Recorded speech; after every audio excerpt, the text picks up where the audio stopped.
Hello everyone, it's Top Romance here. Before watching the video, please take 3 seconds to like the video and subscribe to the channel, so I'll have more motivation to make more high-quality videos. Thank you very much. Have a nice day. In Tan Huynh Noyet, in the backyard of the city lord's mansion, a scream echoed through the silent space, startling the birds into flight. Tana was tied tightly to an ancient tree, her eyes filled with resentment. Her voice roared as if she wanted to tear the sky apart. Tio, deep. How dare you treat me like this? I am your older sister, in name at least. Meanwhile, under the shade of a tree not far away, a young woman was dozing with a lazy demeanor. Her face was relaxed, but her annoyance was evident at the noise from the other side. What's that? So noisy. She slowly opened her eyes and immediately noticed a group of male servants kneeling respectfully around her. One of them stepped forward cautiously and asked, "Young city lord, is something bothering you?" For some reason, anger suddenly erupted within her. She kicked him, sending him flying like a leaf in the wind. The remaining servants' faces drained of color. They hastily kowtowed and pleaded, "Young city lord, please spare us." Hearing their pleas, she furrowed her brows. A thoughtful expression appeared in her eyes. "Young city lord? Who?" Her gaze fell upon her delicate white hands, her heart filled with doubt. Wasn't I just writing? Memories flooded back like a torrent. Just a few minutes ago, she was still writing, her fingers dancing across the keyboard. She remembered clearly, having just typed the last line. She stretched wearily, muttering arrogantly, then I, the author, have finally finished you." Just 10 minutes later, as she scanned the praising comments on the screen, her eyes filled with complacency. Good feedback. This book will definitely be a bestseller. Feeling tired, she rested her head on the table. When she opened her eyes, she found herself in this strange place. A sharp pinch on her cheek confirmed she wasn't dreaming. Whoa. Could it be that I've transmigrated into my book? A chill ran down her spine. Oh my God, I really did transmigrate. She thought, let's see, what did I write? Every detail of the plot returned vividly. A supporting female character, to Deep, the only child, pampered by her father since childhood, swallowed the ancestral spirit stone. After growing up, relying on her innate divine power, she looked down on and bullied men. Her notoriety spread far and wide. But everything changed when she beat up the female lead, Tana, and chased her out of the house. After the male lead rescued Tana, he annihilated Deep's entire family, gouged out the spirit stone from her body, and displayed her corpse for all to see. Her face paled, her whole body trembling as she collapsed on a chair. "I'm so dead." The servant girl beside her watched with worry. She laughed bitterly, thinking writing is fun for a while, but transmigrating is a death sentence. A spark flashed in her mind. She paused. "Wait, Tana. The male lead killed me to avenge her. If I'm nice to her, things will be different." Without hesitation, she turned and shouted, "Quickly untie Tana. Call the physician." Juhan hastily replied, Yes, miss." After Nana was brought back to her room, she suddenly woke up, her eyes wary. "Tio Deep, are you trying to torment me in another way?" Deep simply replied, "No." Nana, still trembling and suspicious, said, "Deep, father isn't here now. You don't need to put on an act anymore." Deep feigned a surprised slip. Nana shrieked, "Because I'm the adopted daughter and father intends to nurture me. You're jealous and secretly trying to sabotage me, aren't you, Deep? You're completely unworthy of the young city lord title." Deep's expression remained calm. She looked intently at Tanana, thinking to herself, "I used to think that a Nana I wrote was very intelligent, but why does the real person make me feel like something's missing in her head?" Tanana unconsciously stepped back. "What kind of look is that? You're the debauched one, aren't you, Deep?" Deep cheerfully and obediently nodded. "Indeed, I am," she murmured to herself. "Just let Tanana calm down first. Staying alive is more important." Tanana, her body somewhat weak, coughed a few times and pointed at Deep. "You?"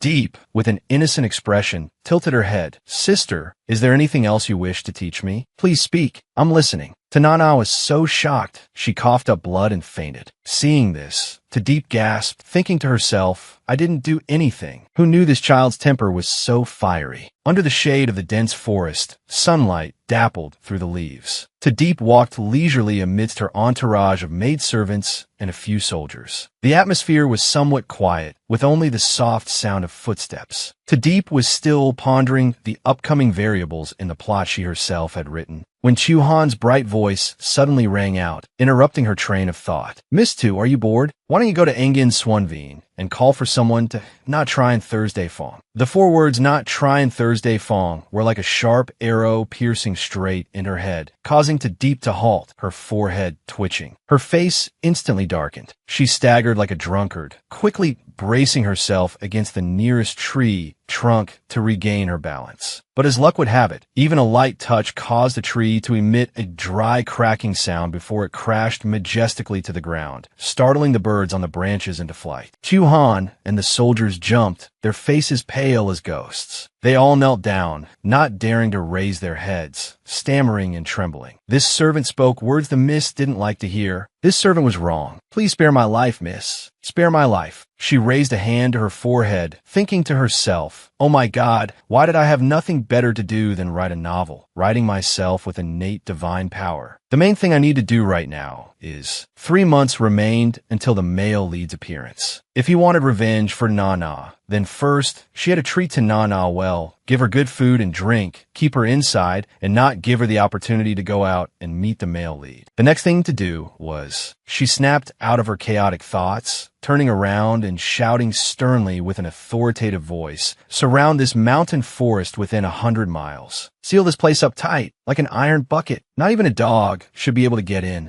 Deep pointed towards a dense part of the forest, her voice equally cold. "Start with this forest." However, as she lightly touched a nearby tree trunk to indicate the direction, the tree immediately creaked again and collapsed as if unable to bear her strength. Chuhan screamed in terror. "The miss is angry. We servants will go do it right away." Deep sighed softly. Chaos resolved. After that, the external threats need to be dealt with. Separate the residents from the main family. That way, the male lead definitely won't see Tanana. Suddenly, a gust of wind blew, and a man fell from the sky, landing in her arms. The man weakly said, "You saved me." She stared at the man in her arms, thinking to herself, a man falling from the sky. Suddenly, he sniffed her and said, "You smell so good." She gulped, thinking he's trying to kill me. What is this situation? She quickly put him down, saying, You should get down first." He stumbled, coughing. Her eyes suddenly landed on the red spider lily on his face. She gritted her teeth, her eyes darkening. A red spider lily. Could he be the male lead? This is the male lead who digs out my core and kills me. It's over for me. Deep recognized the familiar figure. She flinched, screaming internally, "Why is he here?" Tu Quinn stood to the side, coughing. Seeing this, she chuckled to herself. He and Danana aren't supposed to meet for another 3 months. All right, running away is the best strategy. Thinking this, she quickly and quietly tried to leave, but Tu Quinn saw her and called out, "Benefactor, cough, cough. You, where you going?" Tu Quinn staggered, forcing her to catch him and ask anxiously, "Are you all right?" Tu Quinn weakly collapsed against her chest. She thought, this person's pulse is so weak I almost couldn't find it. He's on the verge of death. It's a good thing the TOS are a family of medicine refiners. That means both to Deep and to nanomedicine. He sat up, looking at her thoughtful expression, and asked, "Benefactor, did you discover something?" To Deep took out a small container, opened it, and offered a pill to Tu Quinn. "Swallow this pill. It will temporarily ease your symptoms." Tu Quinn looked at the pill in his hand with curiosity and said, "Oh." To Deep replied, "I was born into a family of medicine refiners, so I have some understanding of medicine." Tu Quinn looked at the pill in his hand in surprise and said, "Oh, I see." He stood up. "I'm so embarrassed. Benefactor has saved me twice now. I don't know how I can repay you." Hearing the words repay, she smiled and waved her hands repeatedly. Healing and saving people is the duty of a medical practitioner. It's as easy as pie. Tu Quinn asked, "I am Tu Quinn. May I ask for my benefactor's name and where you live? I will certainly visit your home to express my gratitude in the future." Hearing the familiar name, she froze, then approached Tu Quinn with a serious expression. "Wait a moment, I need to confirm something." She pulled open Tu Quinn's shirt, revealing a large tattoo on his shoulder. She thought, he really is the male lead. He's the one who will dig out my spirit stone later. Information flooded her mind as if pre-programmed. Tu Quinn, the male lead of Tak Di Shun Tian, possesses exceptional talent and is incredibly handsome. His mother was the saintess of the Snake People tribe, and his father was a member of the once powerful Wu clan. However, both his parents died when he was 3. At 7, his snake tail was cut off, and he was expelled from the Snake People tribe. At 9, the elders of the Wu clan implanted ancestral resentment into him, leaving him unable to live or die. At 11, he was accidentally brought to the human realm. In the next 10 years, he will wreak havoc upon all living beings with his face. 8 years after that, he will unite the 7 races and dominate the vast ancient continent with cruel and tyrannical methods. Suddenly, Tu Quinn spoke, interrupting her train of thought. Benefactor, how do you wish me to repay you? Tadeep immediately dodged back. That I see you're feeling much better now. I still have things to do, so I'll be going. But Tu Quinn grabbed her sleeve and whispered in her ear, Benefactor, you still haven't told me your name. Tadeep glanced around nervously. No one understands Tu Quinn better than I do. That bewitching name. Even if I saved his life, provoking him would still put mine in danger. She forced a laugh and quickly left. It's not important. The sky is getting dark. I have to go back now. Just then, hurried footsteps echoed. Phi-Than and several guards rushed over, kneeling before Tu Quinn that we arrived late. Please forgive us, Sect Master. Tu Quinn turned around coldly, his gaze deep. Phi-Than, do you think I'm scary? Phi-Than replied, Sect Master, you are not scary. Tu Quinn turned his back and asked pointedly, have you found what I need? Phi-Than answered yes. It's at the Huan Noyet City Lord's residence. Tu Quinn's eyes flashed with icy coldness. Each word he uttered cut through the air like a blade. If that old man doesn't hand it over, kill his entire family. Leave no one alive. Tadeep was in the back of the residence. Tanana's voice shrieked, Deep, what are you trying to do now? Tadeep walked over cheerfully. This is the invitation to the divine temple that Father got for you. I'm too lazy to go, and I just heard that you wanted to go serve there. She thought to herself, as long as I make Tanana go, I won't have to face Tu Quinn. Nana glared and pointed a finger, retorting, who wants your leftovers? You don't want it, but I don't want it either. However, in her heart, she desperately desired it. Tadeep softly replied, well, I didn't mean it like that. Nana continued to yell, you think you can do whatever you want just because you're the city lord's daughter? Aren't you afraid of retribution? Nana's ranting and raving provoked Tadeep to slap her across the face. Tadeep asked, retribution? Well, my retribution has arrived. So, I'm sorry, older sister. Nana fainted. Tadeep threw the invitation onto Nana's face and ordered, tie Nana up and take her immediately to the divine temple. I must see her enter with my own eyes. Also, don't release her without my order. The soldier replied, as you command. Later, the sound of a carriage rattled through the night, carrying Nana away. Tadeep sighed in relief, thinking, now I'm safe. Suddenly, she remembered something. That's right, there's one more thing. I might need it later. She returned to her room and rummaged through her belongings. Where is it? Chuhan softly asked, Miss, what are you looking for? She answered urgently, the jade pendant, the one Father gave me. The ancestral defensive artifact. Chuhan softly said, Miss, have you forgotten? You gave that jade pendant to young Master Tan Hon at the Engen Xian brothel. Hearing this, she froze, brought a hand to her forehead, and thought, that good for nothing. Suddenly, she ran outside, leaving a bewildered Chuhan to ask, Miss, where are you going so late? Her eyes lit up as she replied, the brothel. Tanana, now awake, found herself being transported and demanded, where are you taking me? The carriage stopped, and the soldier replied, the young city lord ordered us to take you to the divine temple. Tanana frowned. That young city lord of yours, relying on her Ham Lin stone, relying on her divine power, does whatever she pleases. Phi-Than nearby muttered to himself Hem Lin stone. Tu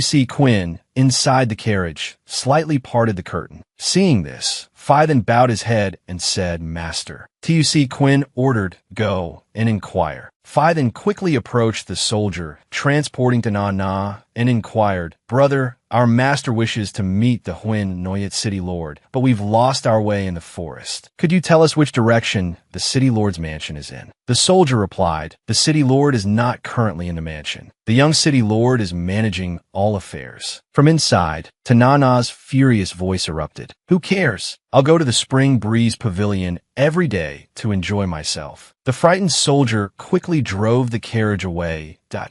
Oh, sorry. We have to leave immediately. Just head east, and you'll reach the city lord's mansion. Tu Quinn, after hearing this, folded his arms with a smug look. Excellent. He quickly stepped down from the carriage. Seeing this, Phi then asked in surprise, Sect Master, where are you going? Tu Quinn replied, You and Phi then go to the city lord's mansion and investigate. I have my own plans. At a bustling tavern, the madam approached Tadip and said, Young city lord, it's been a while since you've been here. Tadip coughed a few times and said, Coo, call Tanhon out here. The madam quickly went inside and, looking up to the second floor, called out, Tanhon, the young city lord is here. Hearing this, Tanhon rushed down. Young city lord, you finally came to see me. Tadip dodged to the side, causing Tanhon to nearly fall. She thought to herself, what kind of demon is this? Tanhon approached her, pouting her lips. Young city lord, I missed you so much. Tadip continued to avoid her and went straight to the point. The jade pendant I gave you before, do you still have it? Tanhon moved away, feigning innocence as she replied. Could it be that the young city lord wants it back? This is a token of love you gave me. Could it be that you have someone else in your heart? Tadip thought, you wish. Suddenly, she held up a string of gold leaves, attracting many gazes. She said, This is 1,000 gold leaves for you to buy your freedom. Return the jade pendant to me. Tanhon agreed without hesitation.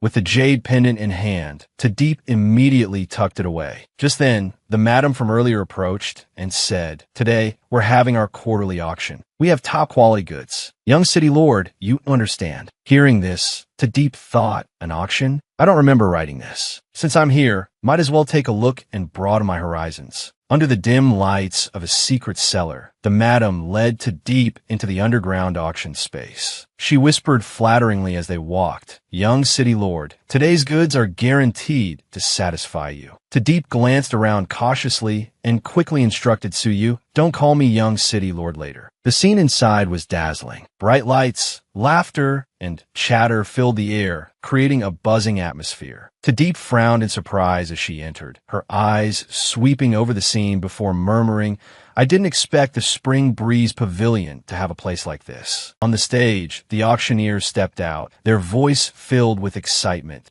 In the past, we've presented 3 or 4 items, but today, there's only one, surpassing all other beauties. The crowd below immediately erupted in a clamor of laughter and shouts. What? Only one? Really that beautiful? Show us. Tadip stood still, her eyes calmly scanning the room, a challenging smirk playing on her lips. Surpassing even that male lead's beloved? We'll see. As the veil was lifted, gasps echoed throughout the room. The person standing on the platform was none other than Tu Quinn. With a captivating physique and chiseled features, he drew gasps of admiration. Wow, I've never seen anyone so beautiful. So beautiful. Tadip's heart skipped a beat, her face paling. Tu Quinn, that treacherous, two-faced scoundrel. What's he doing here? Bids began flying. 0.1000 gold leaves. 30,000 gold leaves. She thought, oh no, I've been seen. I have to get him out of here, or I'm dead. She abruptly raised her hand, shouting loud enough to silence the entire room. 0.1000 gold leaves. The auctioneer immediately hammered the gavel, their face beaming with excitement.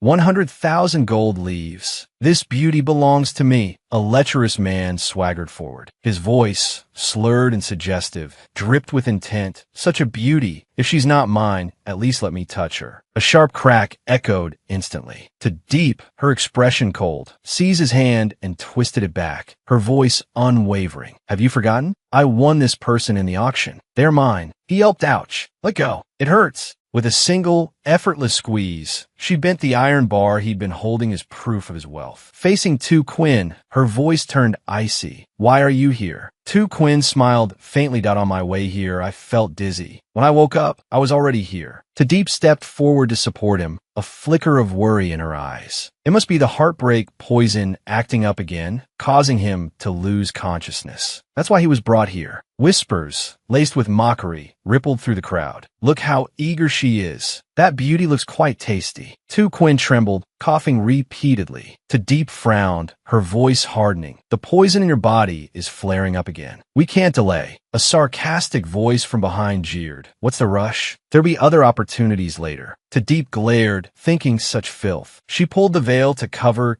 Quinna's face more fully, then effortlessly lifted him as if he weighed nothing. Her gaze swept across the room. Cold as ice, I'm taking you out of here. Later, in a guest room of the Spring Breeze Pavilion, Quinna's eyes fluttered open, gazing intently at her. Deep felt her face flush, her heart pounding erratically. Why is it so hot? This room is decorated like a bridal chamber, she thought, inwardly scolding herself. Quinn sat up, coughing. Deep snapped herself out of her reverie. What am I thinking? Am I tired of living? She offered him a pill. Watching Quinn obediently swallow the pill without question, she sighed inwardly. He didn't even ask what it was. Is this really the infamous calamity of the mortal realm?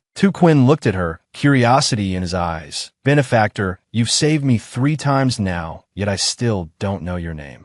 Deep stammered, that's not important. If you want to repay my kindness, just stay here. His subordinates should be arriving soon. I have to leave quickly, she thought. She quickly turned to leave I'll be going now. She paused, puzzled. Why is this room so hot? I feel weak all over. Just then, an icy hand unexpectedly grabbed the hem of her robe, pulling her back.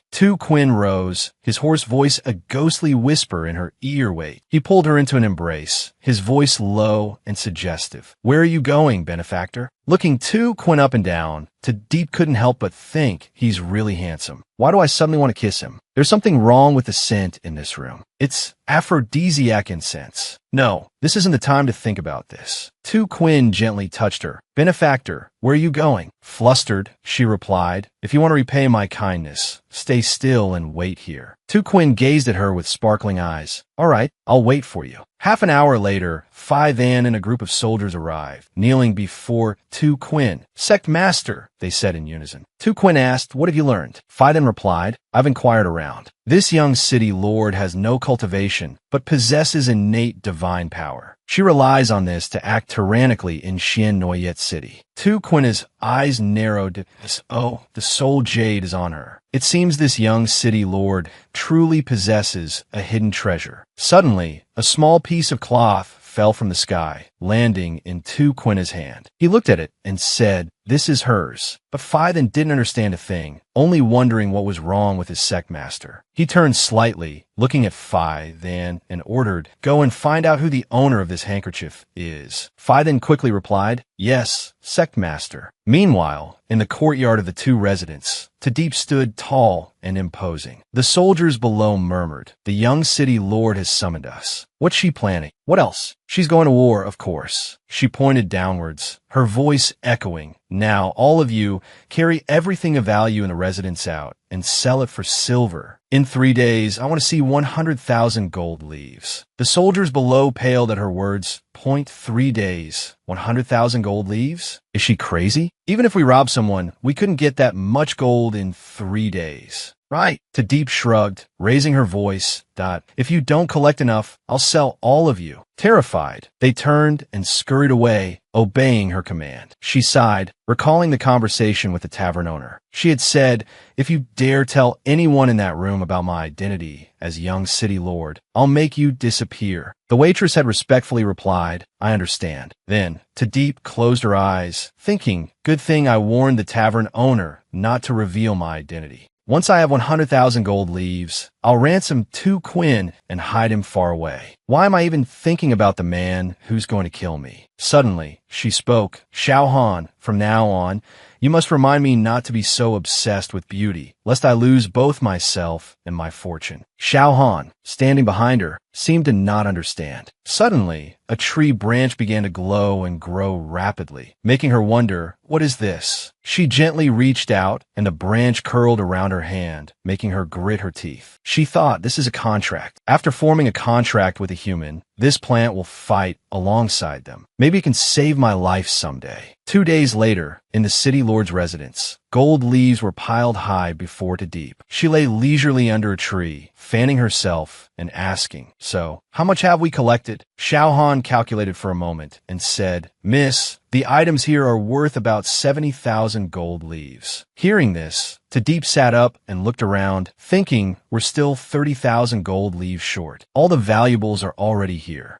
An idea struck her, and she said loudly, "Xiao Han, bring out the precious flower pots from inside." Her father appeared behind her, furious. Deep jumped, turning around. "Father, why are you back so early?" Her father growled, "If I hadn't come back, you would have sold the entire city lord's residence." Later in the study, her father lectured her, pointing at her repeatedly. 100,000 gold leaves. You spend money like water. No matter how wealthy our family is, it won't be enough for your extravagant spending. Deep offered her father a cup of tea, forcing a smile. "Father, please calm down." Her father could only sigh. Suddenly, she put on an innocent expression, her eyes welling up, her lips pressed together as if to show her filial piety and grievance. Seeing her expression, her father couldn't bear it and sighed helplessly. "Fine, 100,000 gold leaves. Our family can still afford it. We're not completely broke. How much more do you need?" She cheerfully held up 3 fingers, replying, "I still need 30,000 gold leaves." Her father tossed her a key. "This contains your mother's dowry and the gifts from when I married her." Overjoyed, Deep burst into tears. "Father, I promise I won't waste money anymore. I'll save it to support you and take care of your funeral arrangements." Her father, knowing her too well, simply said sternly, "You always say that." Her father slammed his hand on the table in anger, making the teacups rattle. "Once you've ransomed them, bring them to me. I want to see what kind of celestial being has bewitched you so much that you'd sell the whole house to get them back." Deep forced a laugh that I can't bring them home. 100,000 gold leaves is the price for one night. Hearing this, her father nearly fainted. Frightened, she ran off but still yelled, "Someone come help the master." Her father trembled with rage, gritting his teeth. "You damned girl. Are you trying to anger me to death?" Deep ran outside, panting, and thought that was close. "I'll wait until father's anger subsides before going back." Xiao Han ran after her, softly calling, "Miss."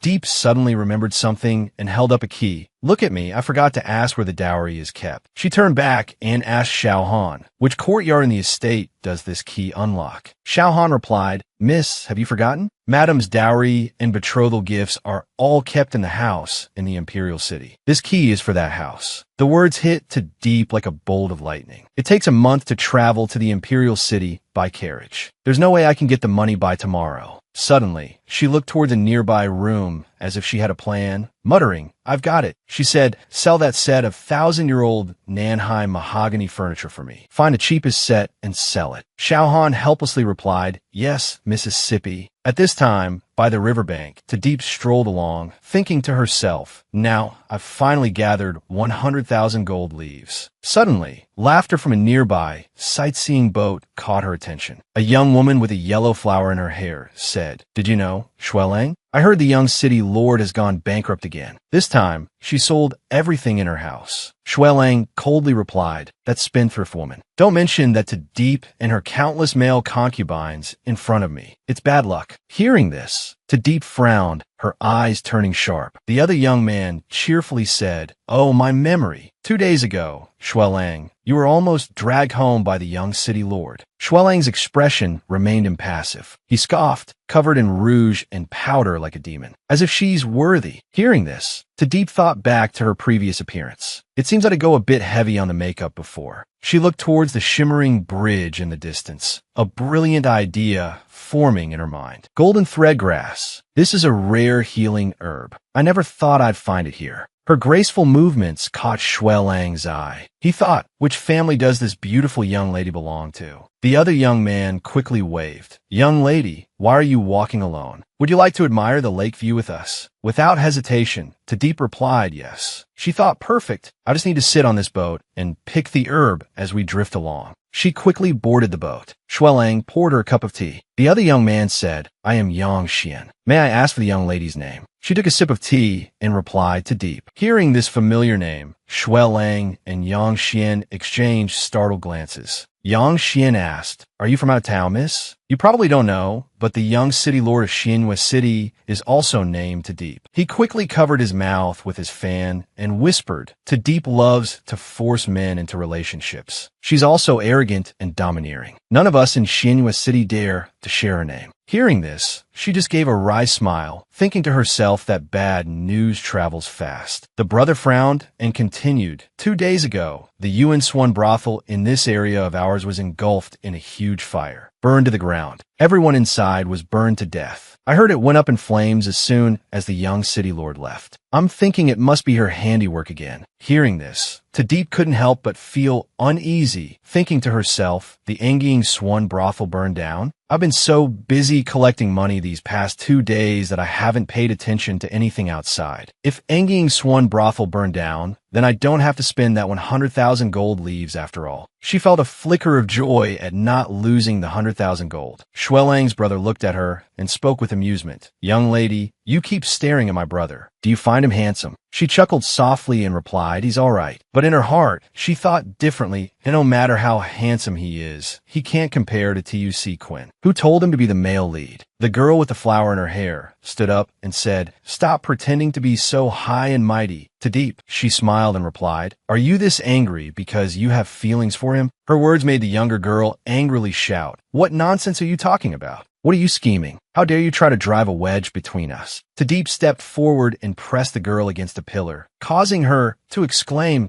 but Tadeep's purpose in pressing her against the pillar was to retrieve the searching needle herb. Tadeep was pleased to have achieved her goal. She held it in her hand and admired it, catching Xuelang's attention. He spoke, searching needle herb. His brother added, I didn't expect to find such a rare medicinal herb here. Tadeep said softly, Old Ba, steer the boat to the shore. The girl suddenly stepped forward to stop them, her face furious. No, hand over that searching needle herb. The girl held a long rope in her hand, looking threateningly at Tadeep.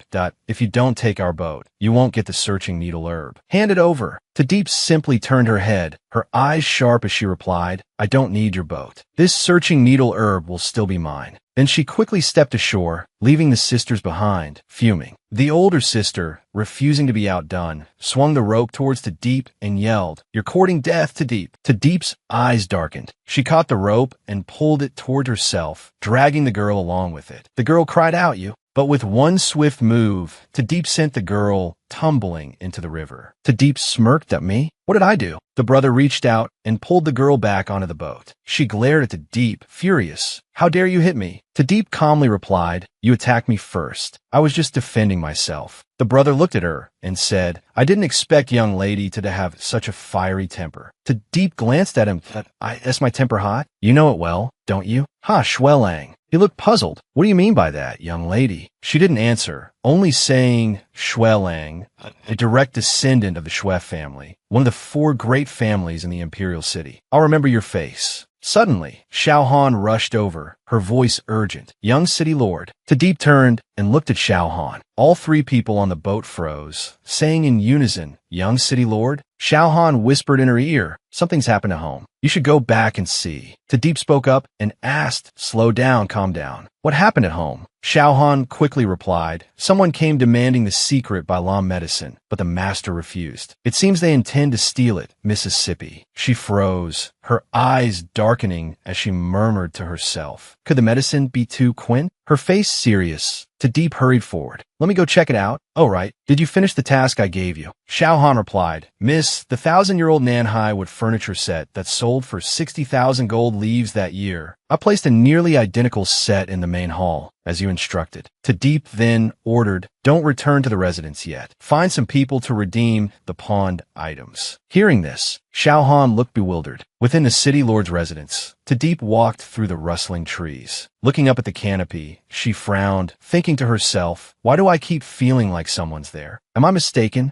Arriving in front of a building, she heard coughing coming from inside. Cough, cough, cough. She paused, thinking this cough. Approaching, she saw Tu Quinn and knew it was him. Tu Quinn sat cross-legged and asked, City Lord Tu, why bother? It's just a dead object. It's not as important as a living person, is it? Her father's voice boomed, his brow furrowed. Ha ha ha. If I handed over our ancestral secret recipe after just a few threats, you'd be underestimating the city lord of Xiannoyet City. Tu Quinn sat comfortably and said, City Lord Tu is absolutely right. If that's the case, then, hearing him say this, Tadeep felt a pang of fear. I'm doomed. If I anger this vile man, I'm finished. She quickly stepped forward and shouted, intending to intervene. Wait! Tu Quinn's eyes snapped towards her, his tone changing. Benefactor, Why are you here? Her father exclaimed in surprise. To Deep, you know him? She stammered, looking at her father, then back at Tu Quinn.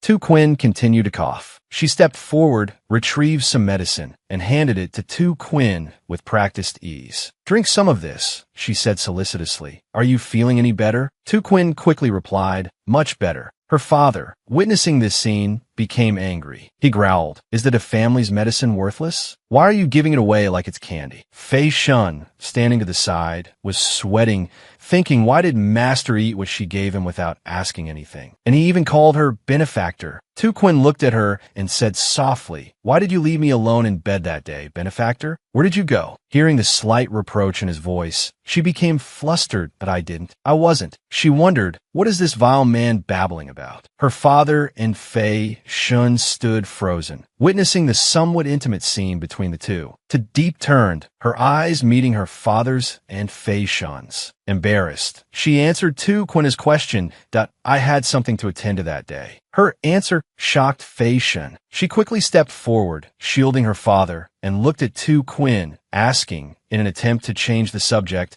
what brings you to the city lord's residence today? She thought, father, stay behind me. She asked him this, but she couldn't help but worry. Don't tell me he's here for the Ham Lin Stone. Tu Quinn tilted his head slightly and replied, I heard city lord to possesses a good ancestral remedy called by law, which can alleviate the symptoms when the poison acts up. So I came here to ask for it. To Deep was surprised, just to ask for medicine. He smirked. Now there's one more thing, benefactor. Who are you really? Her eyes darkened. She thought, he'll find out my identity sooner or later anyway. Then she gave a strained smile and replied, I am the young city lord of Xian Noyet City. To Deep, Fei Shun, hearing this, couldn't help but think she has the Ham Lin Stone. Tu Quinn wasn't surprised, as so, you're the legendary young city lord? He mused. To Deep didn't answer, instead turning back to flatter her father. Father, saving a life is more important than anything. Let's just sell him 7 jars of our by law and be done with it. He didn't run into Danana, so he probably doesn't know about the Ham Lin Stone. If we sell it to him, he won't come back. Her father took the cup of water she offered, his hand clenching tightly around it. His eyes blazed with fury as he pointed at her. How dare you? You'd sell our family heirloom just to satisfy your own selfish desires. That's the foundation of the family. To Deep raised a hand hesitantly. Father, it's not like that. Her father, overflowing with anger, interrupted. Silence. You're blinded by beauty. Utterly infatuated. Tu Quinn remained calmly seated, cup in hand. Old man, he interjected, you talk too much. Suddenly, a group of soldiers appeared, creating a commotion. Shuehan men here on official business. To Deep and her father turned, looking surprised. The leader stepped forward and saluted Tu Quinn. To Chung, To Deep's father, turned to Tu Quinn and asked, young master, are you from Shuehan men? Are you here to rob us? Tu Quinn stood up, clutching to Deep's sleeve with a look of innocence. Benefactor, I think they've mistaken me for someone else. The leader, overhearing this, whispered to Tu Quinn, Master, what's the meaning of this? To Deep pulled her sleeve away, turning aside in embarrassment. You won't buy law, right? We'll sell it to you. She sighed inwardly. I shouldn't have written that he's the leader of the most powerful assassin organization in Jianghu. Shuehan Min was notorious for its ruthlessness. Fei Shun gave a subtle signal. The leader, seemingly understanding, bowed and replied, Our apologies, we've come to the wrong place. He then turned and shouted, Disperse. In an instant, the courtyard was empty. To Deep chuckled to herself, just like that, they're gone.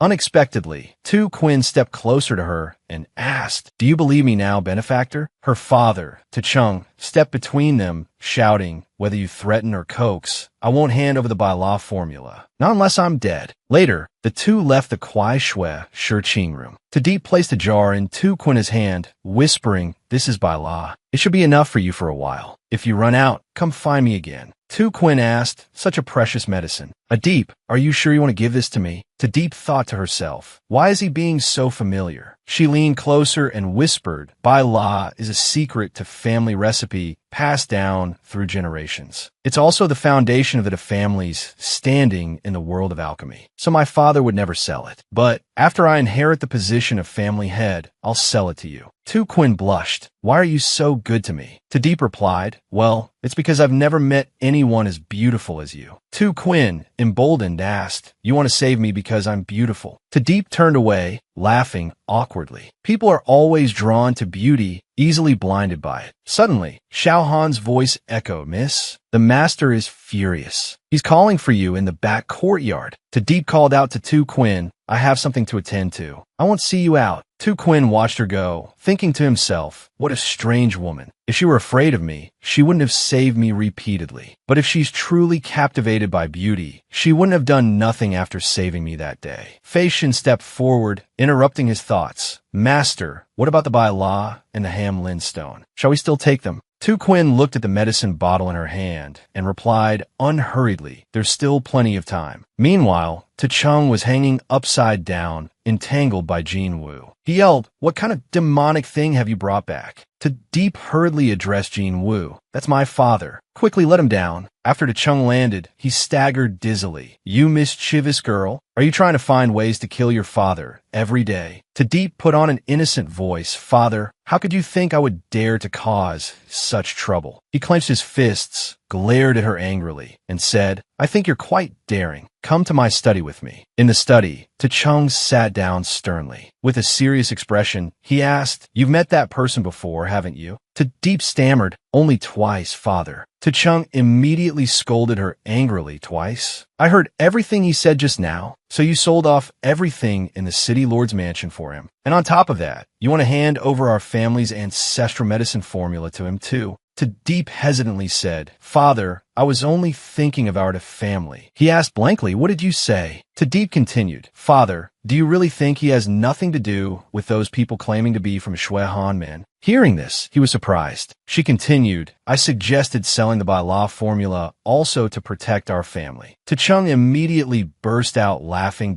So, your frequent visits to the brothels weren't just for pleasure after all. You've actually learned quite a bit. Hearing this, Deep thought to herself, visiting brothels? Such vulgar words. Can he really say that to his own daughter? She softly said, Father, I want to study alchemy. The 100,000 gold leaves have made me understand the importance of our family. I want to improve my alchemy skills and inherit the glory of the family. At this moment, she remembered Tu Quinn and thought to herself, the resentment on Tu Quinn needs 7 herbs. If I can create the antidote, he won't need my Ham Linstone anymore. Tachung, upon hearing this, started to cry and stood up to comfort her. He said softly, you've finally grown up. Your mother in heaven will surely be comforted. A moment later, Tachung brought a box containing a locked spoon and gave it to Deep. As Deep opened the box, Tachung said, what's inside is the Bai La formula. She opened it, read it, and exclaimed in surprise, Father, why are you giving me the Bai La formula so directly? Tachung smiled joyfully and praised Deep. Because of your performance today, I feel at ease in trusting this ancestral treasure to you. Besides, you've already signed a contract with a plant, haven't you? I knew you had talent. This key is for the room opposite, the room for birth ceremonies and dowries in the old house in the Imperial City. Inside is the legendary cauldron that your great-grandfather used for alchemy, saving countless lives. Deep held the key and stared blankly.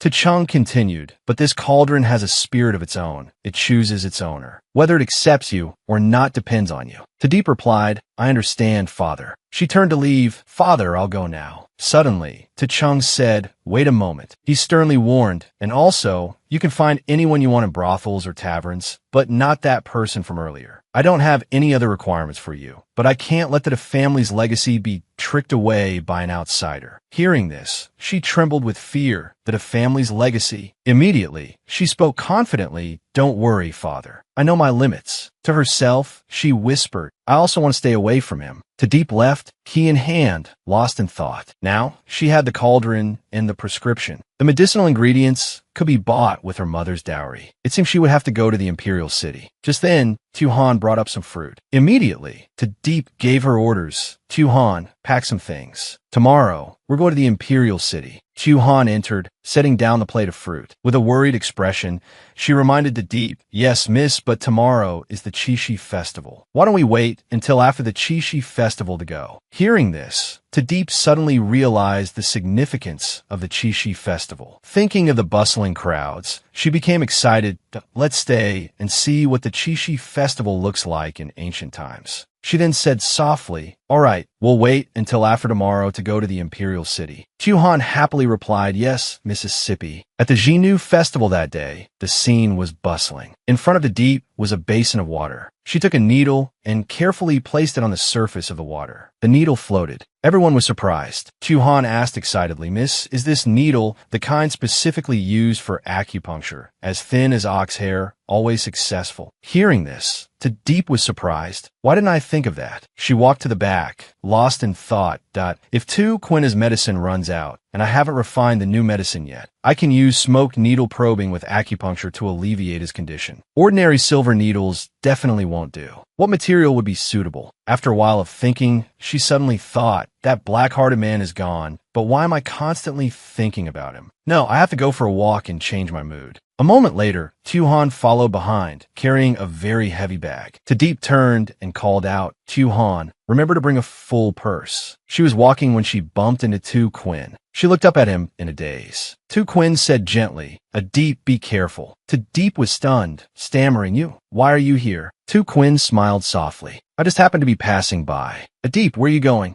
Deep hadn't had time to answer when Chu Han spoke up. "Today is the Xinu festival. Miss is going out to see the festivities." Seeing this, Tu Quinn suddenly had an idea. He approached Deep with a coquettish expression and said, "What festivities are there on streets?" "Deep, take me with you, okay?" Walking into the streets, people bustled as they saw Tu Quinn pass by. The women cheered excitedly, shouting, "That young master is so handsome. Quickly, take 3 of my money pouches and throw them all to him." "I'll throw 5. Money pouches were thrown towards Tu Quinn and Deep. Deep regretfully thought, "I shouldn't have agreed to go out with him." Suddenly, a money pouch hit Tu Quinn on the head. A memory flashed before him. Tu Quinn was being pelted with stones and cursed by people. "Monster! Monster who harms people! Monster!"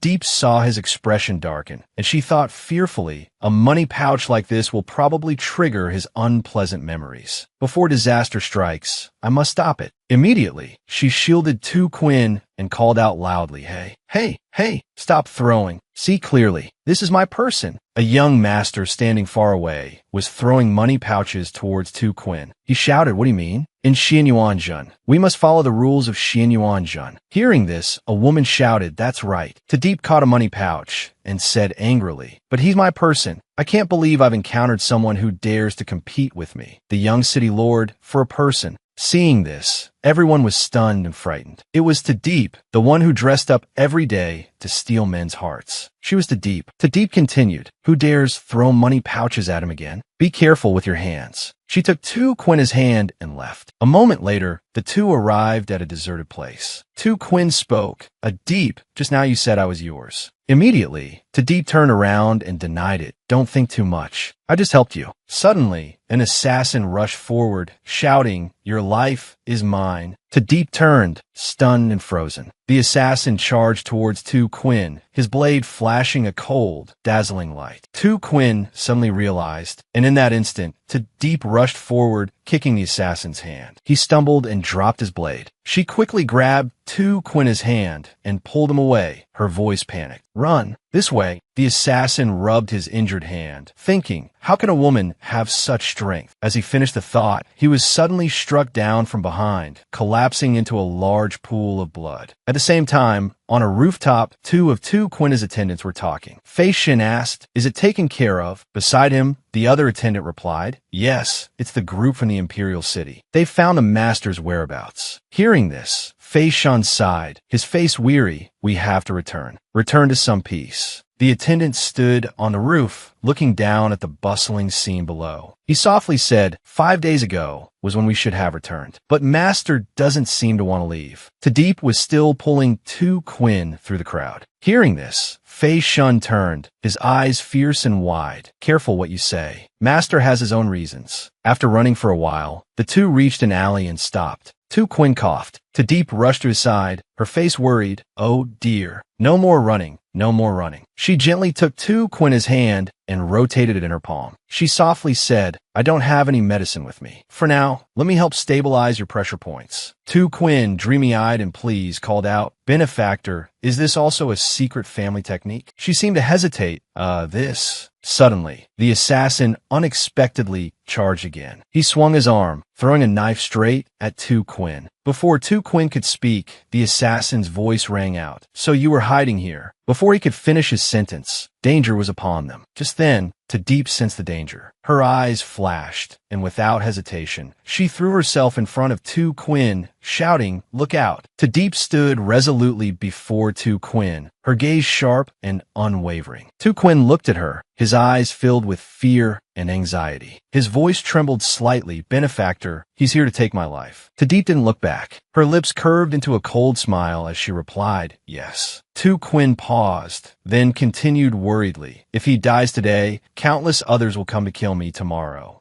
Deep simply nodded, replying curtly, as if in confirmation, yes. He then whispered, Benefactor, wouldn't it be better to hand me over to him? Suddenly, a flash of light appeared as a sharp throwing knife flew towards them. Deep didn't hesitate. Her arm swung up to meet it, catching the sharp blade in midair. Blood dripped from the wound onto the ground, but her eyes remained cold. Her voice rang out in response to Tu Quin's words, No, it wouldn't. Immediately, a cracking sound echoed. The blade in her hand shattered like glass. She stepped forward and swung. The voice didn't sound good at all. She immediately struck his neck. He immediately fainted and collapsed to the ground. After striking him, she turned back to look at Tu Quin and softly said, I still want you alive more than anything. She thought to herself, Only if you're alive will I be alive too. Hearing this, Tu Quin's face showed surprise and emotion. Deep happily called out to Tu Quin, Come on, let's go back. At the City Lord's mansion, Tu Quin and Deep walked in, hand in hand. At this moment, Tu Han arrived, carrying a wine jug, and placed it on the table. She said, Miss, you're back. Today is the double 7th festival. I prepared your favorite plum wine. Let me pour some for you and Master Tuesday. Deep seemed a little tired and gently shook her head. No need. Deep looked at her servant with a gentle gaze. She approached and gently lifted the servant girl up like a child. Then, in a soft but firm voice, she said, If you have nothing else to do, go bathe and rest. I'll take care of things here. The servant girl was stunned, her eyes clearly showing confusion and embarrassment. She left the room quickly, but not before smiling gently and replying, Yes, Mississippi, I won't bother you any further.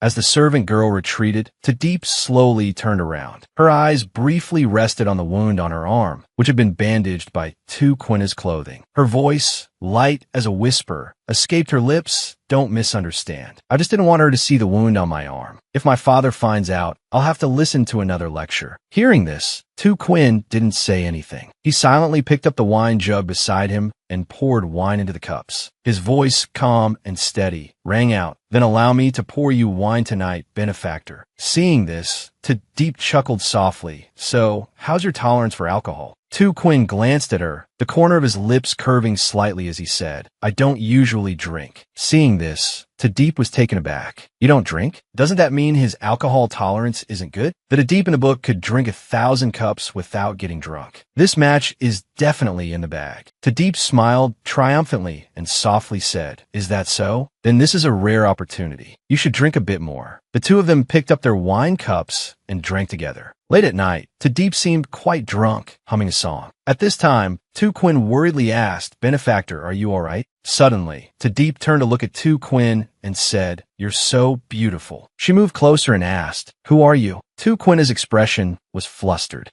Suddenly, Deep stumbled out of the room, her voice loud. I don't care who you are, I won't listen. She ran and laughed loudly. I won't listen. Tu Quin, worried, silently followed behind her. Under the silent moonlight, the two stopped at the City Lord's mansion's flower garden. Tu Quin looked at her with concern. I didn't think she would get drunk so quickly. Deep sat down on a stone basin and opened a cloth bag. Inside were glittering golden leaves. She started counting in a slurred voice, 6, 7. Seeing this, a puzzled Tu Quin walked closer, furrowing his brow and asking, Why are you counting these gold leaves, benefactor? Before she could answer, Deep suddenly clutched the gold leaves tightly in her hand, her eyes flashing with anger as she shouted, Don't bother me. I won't give them to you. Just then, a stone fell from above, hitting her directly on the head. Deep clutched her head and groaned, "Ow, that hurts."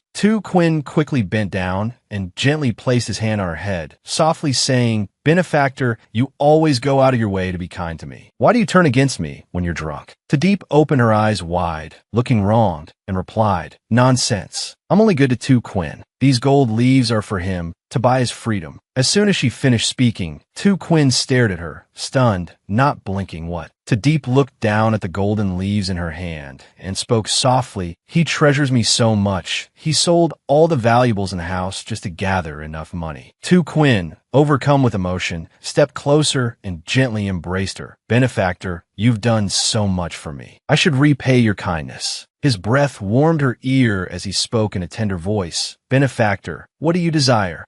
Quinn's expression softened with indulgence. "I'll give you anything." Hearing this, Deep looked up, her gaze complex as it swept across his face. A moment later, Deep reached out and took the token hanging from Quinn's waist. She said softly, "I like this. It looks very valuable."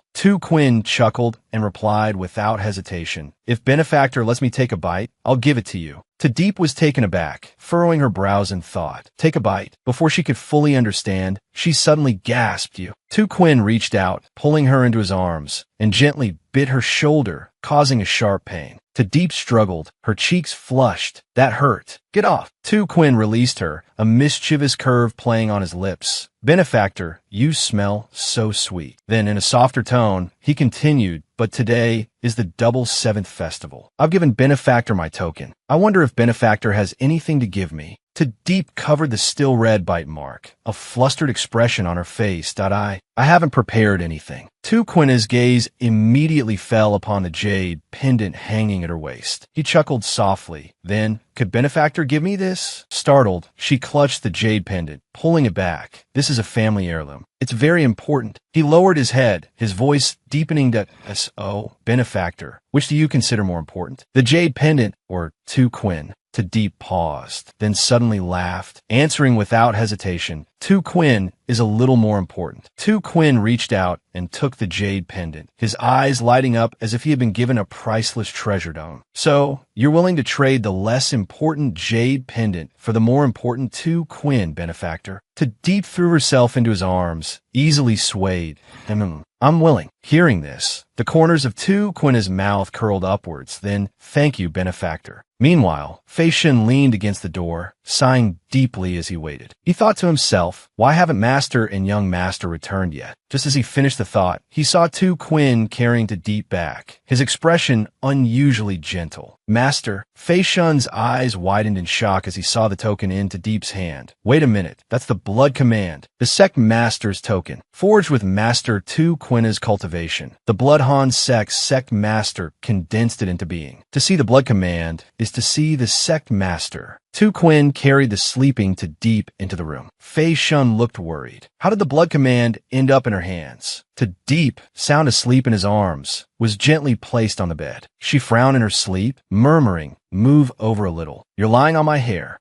Quinn chuckled softly and complied. Outside the door, Feishan stood frozen, dumbfounded, as if struck by lightning. Master isn't just looking at her like she's a pile of spirit stones. This is like he's actually longing for her. Inside the room, Quinn sat beside the sleeping Deep, a smile playing on his lips, his eyes sparkling with amusement as he watched her. The pale light of early morning filtered into the room. Deep remained fast asleep, her hand still tightly clutching his token. Suddenly, a tremor shook the ground. Deep bolted upright, her hair disheveled, her eyes still blurry with sleep. What was that? An earthquake. She blinked. Right? Today. It must be an iced jade stone appearing in this world. This must be the sound of the secret realm. The dream hasn't faded. The throbbing pain lingers. She held her head, softly moaning, "My head hurts so much. What happened yesterday?" And then everything came flooding back like a hazy stream. The embrace, the deep gaze, and the bite mark on her shoulder. Her face flushed crimson. Her heart pounded. What have I done? She looked down at the command token in her hand, her eyes widening in surprise. There's also this. The memories rushed back.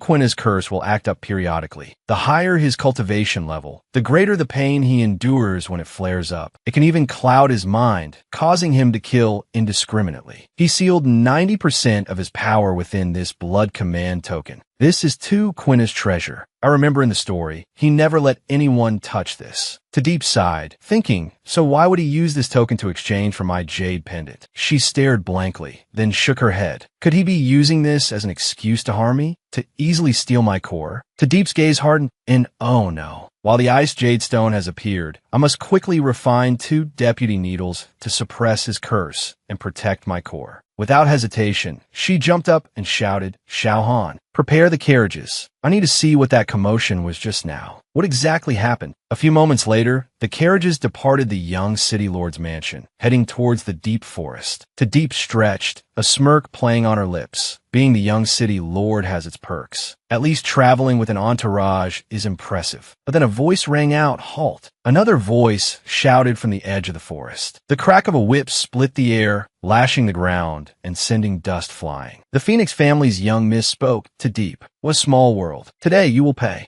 Deep turned, a glint of wariness in her eyes that it's them again. The arrogant Phoenix family's young miss held a long whip in her hand, her face contorted in anger. Beside her stood 4 young men. The Phoenix family's young miss declared to Deep, I'm the eldest daughter of the Phoenix family, one of the 4 great clans in the Imperial City. Your Xian Noyet city isn't even fit to carry my shoes. If you know what's good for you, kowtow and apologize. Deep remained calm, her gaze seeing through the young Mrs. facade, but not revealing I end the story. The 4 great clans are nothing but cannon fodder for the male lead. What's with this righteous act? She chuckled, her voice laced with sarcasm. The great Phoenix family's young miss is so powerful. Why not just slaughter my entire household? Why bother scolding me here? The Phoenix family's young miss trembled with rage, stammering, You right now.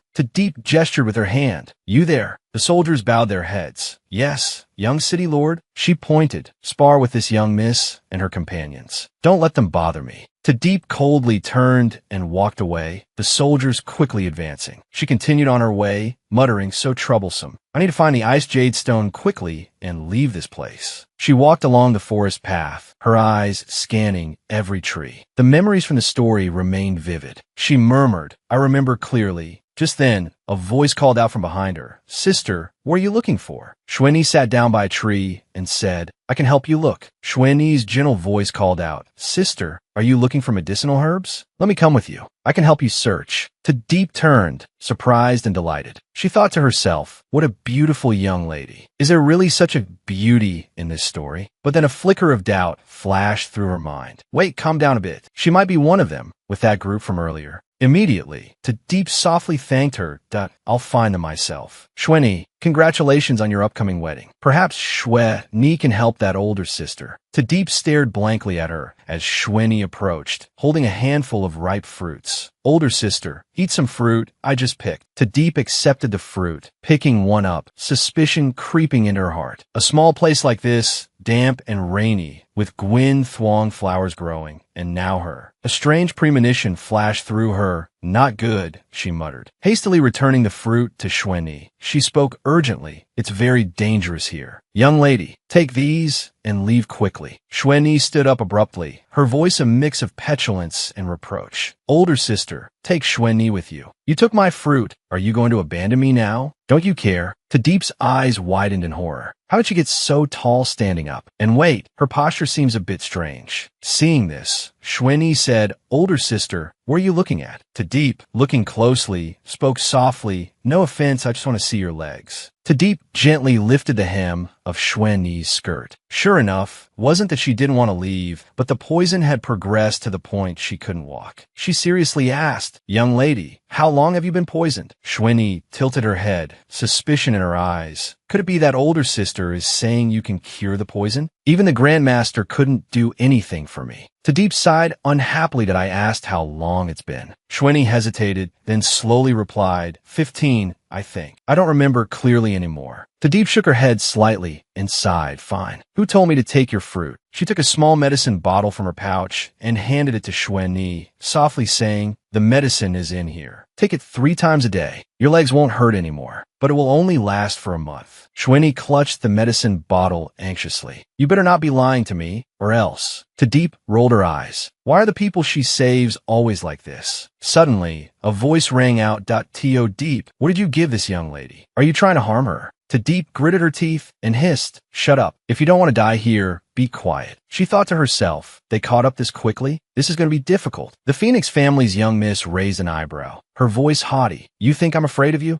Just then, the fifth commander of the mercenary troop rushed over, panting, run, run. They're coming. Tadeep froze, a chill running down her spine. Damn it, it's appeared. She spun around, pulled Shweni to her feet, and ran. The others were still stunned. The Phoenix family's young miss asked in a trembling voice, what's coming? The fifth commander yelled as he ran, Black Duyin. This place is a Black Duyin nest, a small, damp, rainy place like this with Gwyn Tuong fruit growing and Black Duyin. The sound of hurried footsteps echoed through the forest. The fifth commander continued to shout as he ran. Run! Suddenly, Shweni cried out in pain, Big brother, my leg hurts. Big brother, can you? The fifth commander paused, his eyes filled with hesitation. And no problem. He scooped her up and dashed forward. Don't be afraid, young lady. I'll definitely get you out of here. Shweni leaned her head against his shoulder, her eyes sparkling, her voice chirping. Thank you so much, big brother. On the other side, the Phoenix family's young miss watched Tadeep flee. Damn it, she thought, her teeth grinding together. A vicious glint flashed in her eyes. She abruptly pulled the rope from her waist and lashed it forward. Tadeep, you should die, a voice shrieked. Tadeep sensed the murderous intent behind her and reacted swiftly, spinning around and grabbing the rope. She glared at her attacker, thinking she still wants to harm me. Even now, without hesitation, she yanked the rope back towards the Phoenix family's young Mississippi. A scream erupted, help me. The Phoenix family's young miss tumbled to the ground, moaning, I'm dying. Shuelang rushed to her side in a panic, helping her up. Young Master Jung approached Tadeep. Miss Tu, how cruel. Tadeep fixed him with a sharp gaze. When she whipped me, you said nothing. I merely retaliated a little, and you're already this distressed. So, young Master Jung is two-faced after all. Young Master Jung stood dumbfounded, his face flushed crimson, speechless. Suddenly, Black Duyin swarmed, creating a suffocating, gloomy atmosphere. Tadeep's voice hardened. At me? What about me? Everyone could have escaped. Now look, the exit is almost blocked. She quickly retrieved some Shuexiang fruits that Shweni had given her earlier. Thankfully, I still have a few, she murmured, tossing them down. The Black Duyin recoiled. Young Master Jung soldier stared. Wide-eyed. She has Shuexiang fruits. Ah, she can repel the Black Duyin. Tadeep narrowed her eyes, a slight smirk playing on her lips. I do. But what does it have to do with you? Fifth Commander stepped forward, his voice low. That's right. You're lucky we're not throwing you into the swarm of Duyin. Why should we save you? Pray for your own safety. Tadeep frowned, looking towards the exit. Not good. There are too many Black Duyin at the exit. Even the Shuexiang fruits can't repel them all. Hearing this, Fifth Commander, still carrying Shweni, looked bewildered. Shweni looked around. What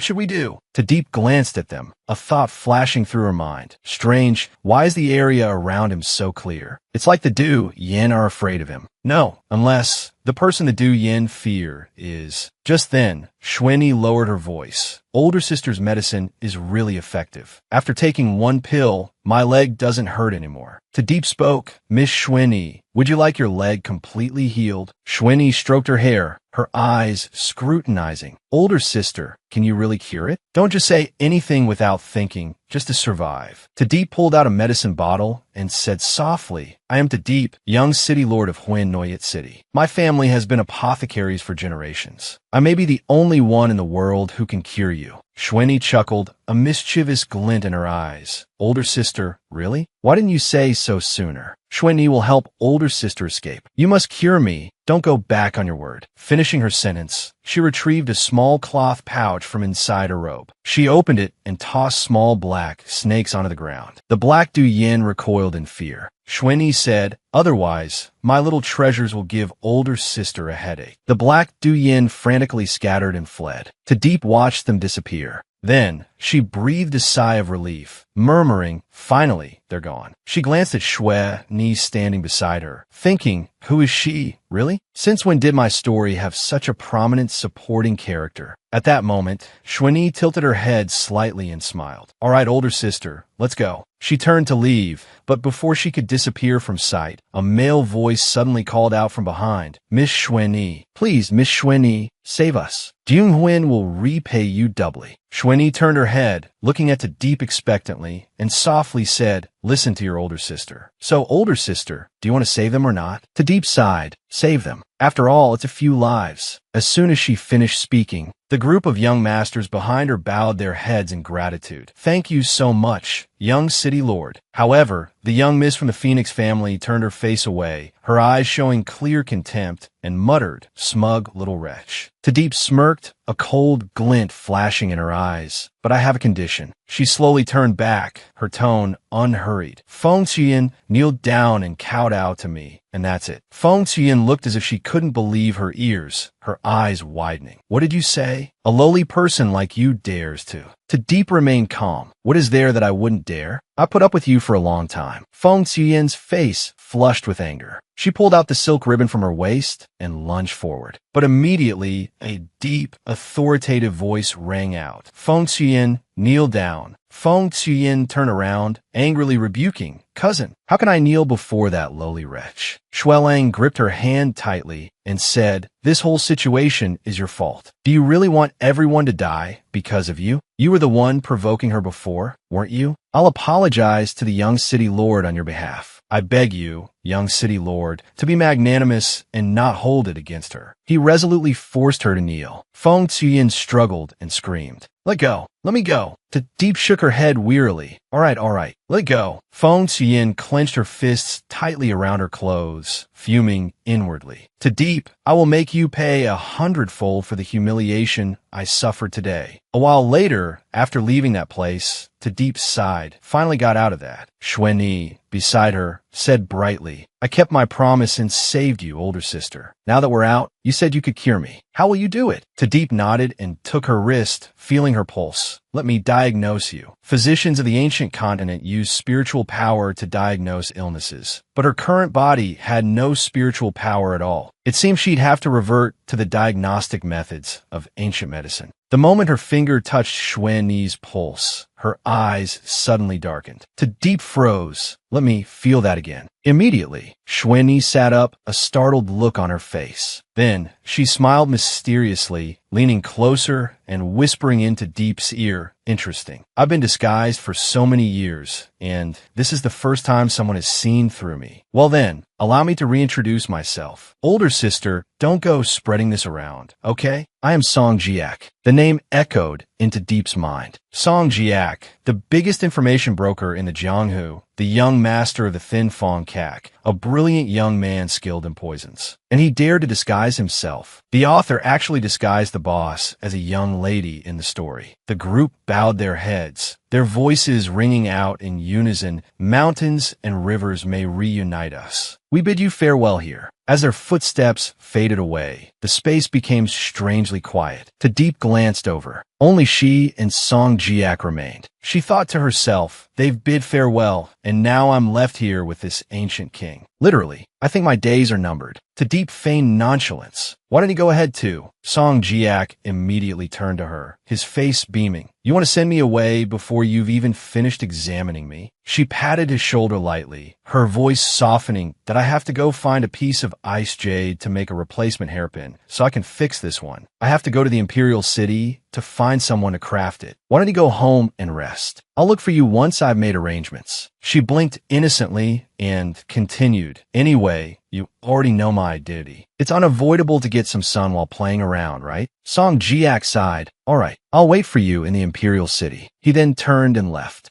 Deep quietly ventured deeper into the forest. "Dragon scales that this is troublesome. I haven't found the stone, and now I've provoked another difficult opponent." Strolling along, she suddenly stopped before a large pit. Deep tilted her head, bewildered. "How is there a cave here?" A cold air streamed from the depths of the pit. She narrowed her eyes and exclaimed with delight, "It's the aura of ice jade stone." Unable to contain her excitement, she immediately ran to the edge of the pit, leaning over to peer down while grinning. "That I really am a lucky charm. I have to call someone over here quickly." Deep pulled out a signal flare. The light shot straight up into the sky. But before she could celebrate, the powerful recoil caused her to lose her balance. She fell backward and tumbled down into the pit. She cried out, "Ouch, that hurts." She sat up, clutching her head and groaning. A signal flare like you die. Why does it have such a strong recoil? Suddenly, her eyes swept across the area and landed on a familiar figure standing silently in the distance. Wait a minute, that's... Deep jumped to her feet, her voice full of surprise. "Tu Quinn, why are you here?" Tu Quinn immediately rushed towards her, saying, "Benefactor, I'm in so much pain." Deep, startled, quickly supported his arm. "What happened to you? Where are you hurt?" But before she could examine him, Tu Quinn clutched her hand tightly, his voice weak and full of affection. "Everywhere. It hurts everywhere. Doesn't Benefactor care about me the most? Please save me." Both embarrassed and alarmed, Deep gently pushed him away. "I'll save you. I'll save you. Stop leaning so close." As the two struggled, Deep's eyes suddenly glanced down at his hip, where a silvery object glimmered. She thought it strange. Isn't the blood decree in my hands? How does he have one? A chill ran down her spine as a thought flashed through her mind. Could this Tu Quinn be a fake? Deep immediately grabbed the imposter's wrist and exclaimed, "You're not Tu Quinn. Who are you really?" The fake Tu Quinn smiled sinisterly, leaning closer and reaching out to touch her chin. "Why would Benefactor doubt me? Could it be that Benefactor doesn't like me anymore?" Deep immediately swatted his hand away, exclaiming, "Stop pretending." Although Tu Quinn likes to tease, he wouldn't go this far. He leaned back, dodging her hand and stepping away. His whole body emitted a glowing, white-green smoke.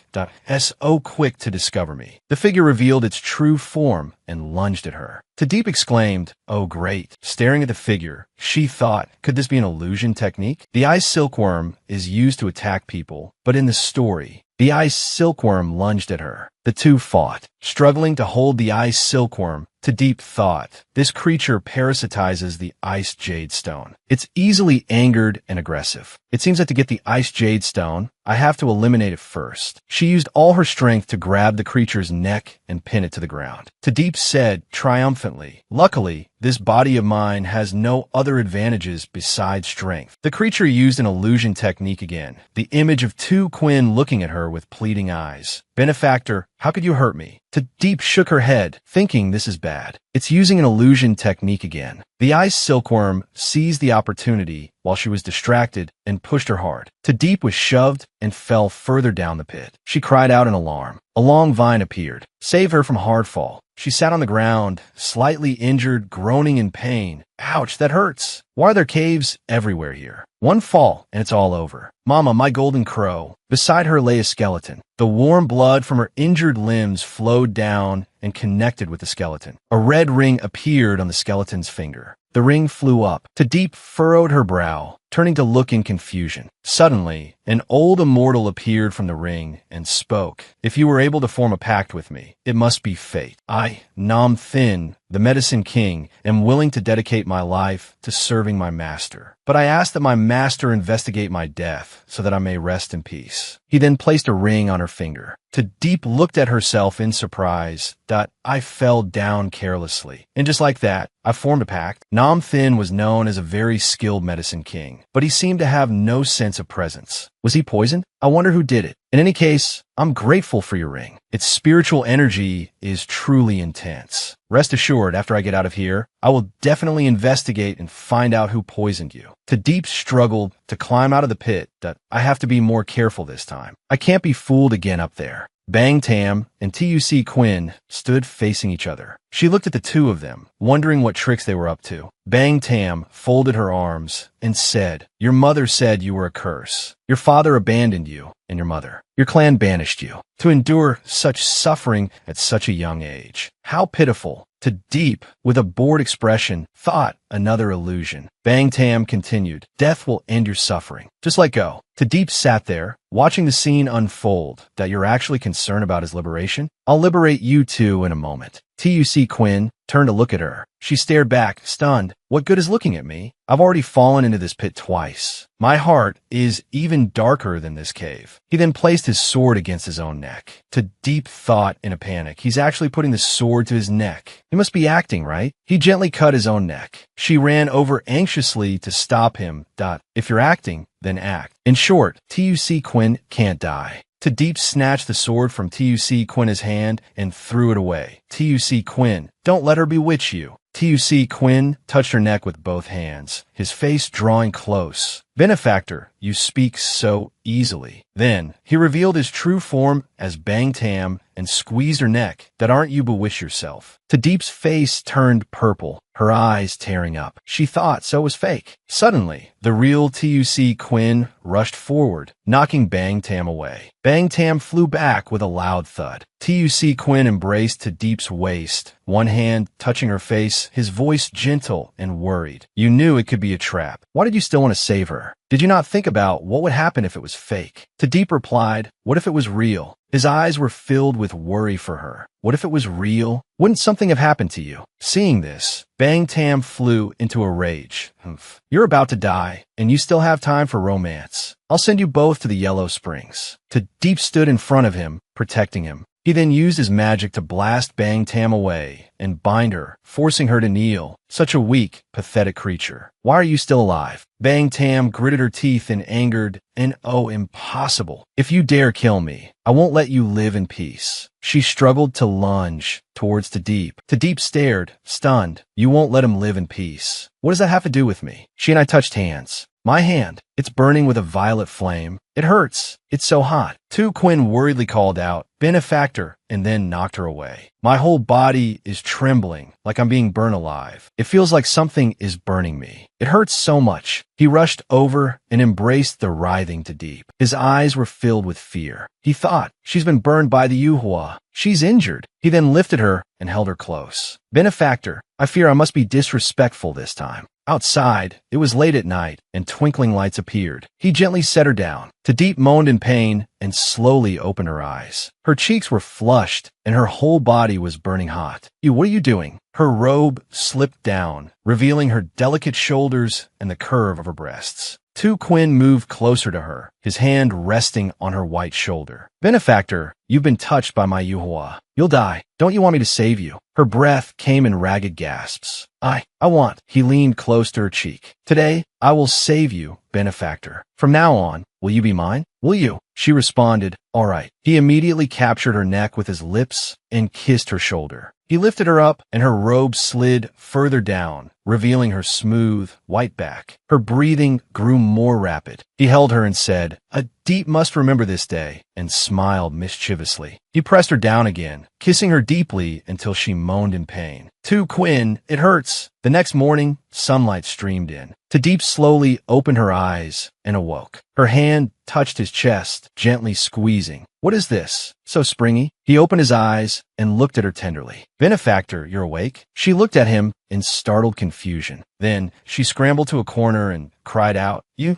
stay away from me. What have you done to me? She looked down and shrieked. Where are my clothes? My clothes. Tu Quinn laughed at her panicked state. Benefactor, the Yuhua on you was corroding your silk garments. I saved you. He sat there like a sly fox. Tadeep turned back to look at him, angrily thinking, why does his tone sound like he's taking credit? Blushing, she covered herself and stormed off. He followed behind her. She stopped, blushing, and said, thank you for saving me. But why are you here? He replied, because I was out clearing my head. Then, frowning, he saw a creature approaching and shielded her. The ferocious creature lunged at them. He immediately cast a spell, sending the large beast flying. A horde of other creatures was also surrounded by his spell. Seeing this scene, Tadeep was terrified. Could these be? Are these? He looked at her and asked, Benefactor, are you afraid of me? She panicked. Is the poison in you spreading and making you lose control? Are you in pain right now? He looked at her, confused. What do you mean, benefactor? I don't understand. She approached him, grasped his shoulders, and sighed. You don't need to pretend. I know it's because your poison is acting up that you're losing control. She reached for the medicine bottle behind her back, thinking, after all, I'm the one who wrote this. She gave him a pill. But why is it acting up again? Have you taken all your medicine? Does it still hurt? He smiled and extended his hand. Benefactor, I must return to the Imperial City. Would you be willing to come with me? Tadeep was surprised and blushed. She then pondered, recalling their intimate moments. We were just together all night. How can you expect me to just casually go with you now? And at a time like this, the harem of Tu Quinn, as expected, has appeared. I need to stay away. She clasped her hands together, looking at him pleadingly. Why father needs me for something. Could you go ahead? Don't worry. Once I've taken care of everything, I'll immediately come to the Imperial City to find you, all right? Tu Quinn spoke up. The 15th of next month is my benefactor's birthday. Will you come? She thought in surprise, birthday? I remember when I wrote the story, I intentionally exaggerated it. Tu Quinn has a childhood trauma and has never celebrated his birthday before. Why isn't it like the plot in the story? She crossed her arms and sighed out, of course. I'll give you a gift. I'll give you whatever you like. Then she thought, except for my own life, of course. He embraced her waist, pulling her closer. All right. She blushed, replying, hey, how about we go back first? He pouted, refusing. Let me hold you a little longer. She indulged him. All right, all right. The next day, outside the residence, the guards and servants waved goodbye, weeping as Tadeep departed. Young master, please take care. Tadeep, disguised as a man, sat on a white horse, waving back. I know. Don't worry. She rode off, proudly sitting on the horse. Finally, I'm on my way. I have to experience the feeling of being a young knight-errant. She closed her eyes, thinking, but is it my imagination? It feels like something is flowing within me. Her hand, as if performing magic, emitted green sparks. Suddenly, the horse stopped short, throwing her to the ground. Luckily, a long tree trunk cushioned her fall. The frightened horse ran away. She cried out in pain, then looked at her hand. I have spiritual energy now. She then performed a spell. She burst into laughter. This is great. Although my head hurts a bit using it for the first time. Suddenly, she heard a scream. What was that? She went behind a cliff and saw a girl screaming. A sinister man stood before her, taunting. Little beauty, still so feisty at a time like this? Let your second big brother give you some pleasure. I guarantee you won't want to leave me after this. Little beauty, your endurance is quite impressive. You were drugged, yet you still managed to run this far. Let's play a little longer, shall we? The woman looked at them in fear. Tadeep, standing in the distance, called out, don't touch her. The two men turned around, glaring at her. She stepped forward, threatening. I said, don't touch her. One of the men angrily retorted, you little brat, you'd better mind your own business and get lost. She sneered and cast a spell. Large, sharp tree branches sprouted from the ground. Ridiculous. If I've seen it, I definitely have to intervene. The two men trembled at the sight. What the hell is this? The branches lunged towards them, wrapping around their legs. They were left hanging in the air. The two villains struggled and yelled, let us down, let us down. Tadeep approached and helped the young woman up. The young woman, blushing, stammered, thank you. She acted weak and delicate in front of Tadeep. Tadeep quickly supported her, saying, my spirit beast made you trip earlier, so I should help you out of danger. Let's find somewhere to treat your injuries. It's getting dark. The moon had risen high, illuminating the surroundings. They were inside a room. Tadeep asked, do you want me to help you with your clothes, or? The young woman, dressed in her clothes, blushed, revealing her alluring bare back, and asked, is this all right? She nodded vigorously. Yes. All right. She helped the young woman, thinking, even though I'm using acupressure, why does the atmosphere feel a little strange? Tadeep gave the medicine bottle to Chuvai, asking if those two men had drugged her and saying this would make her feel better. Chuvai took it gratefully and, looking at her gently, introduced herself. My name is Chuvai. I don't know how to address my benefactor. She coughed and said in a deep voice, I am Tadeep. She thought to herself, what is with this strange atmosphere? She held Chuvai's shoulders that it's cold at night. and you're injured. Don't get sick. Chuvai smiled brightly. Master Tu is so thoughtful. She scratched her head, blushing and laughing awkwardly. Inside, I'm going crazy. So she thinks I'm a man. No wonder the atmosphere is so strange. Chuvai reached up and removed the hairpin from her hair, saying shyly, Master saved me today. I have nothing to repay you with. Please accept this golden hairpin. You will certainly have use for it someday. Tadeep gasped in surprise. Looking at the golden hairpin, she thought, the phoenix hairpin. Duvi, could she be the D daughter of the Phuong family? Phuong Vi is the empress in Tu Quinna's story. She quickly pushed it back, saying, no, this won't do. Chuvai looked at her in confusion. Tadeep hurried towards the door. It's getting late. We should rest. Chuvai watched her go, heartbroken, thinking, this phoenix hairpin, why did he? She cried silently. I'm so stupid. I only knew the male lead would save his empress in the forest, but I never expected the one taking his role would be me. I must leave early tomorrow morning. The next morning, Chuvai was still sleeping soundly. Then she gradually woke up and went outside. The two scoundrels from yesterday were still tied to the tree. Chuvai said with a smug look, Master Tu is so thoughtful, leaving them here for me to deal with before leaving. Then she used magic to incinerate them. Before turning away, she spat, scum. Then, remembering last night, she dreamt, Master Tu,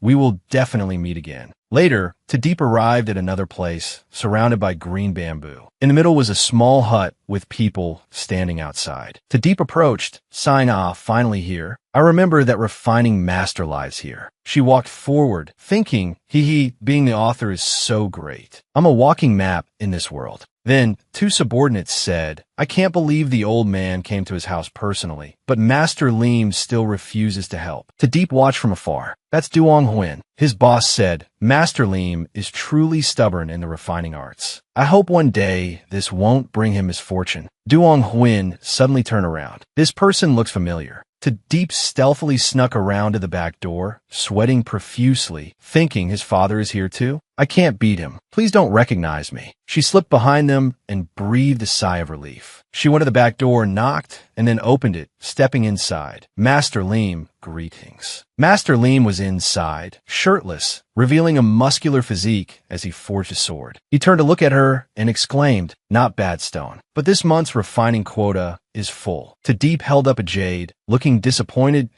Yes, that's so? What a pity. Then she accidentally dropped Tu Vi's golden hairpin. Master Leem, seeing the hairpin, froze and exclaimed, You're from the Phuong family? She bent down, picked up the hairpin, and put it back in her hair.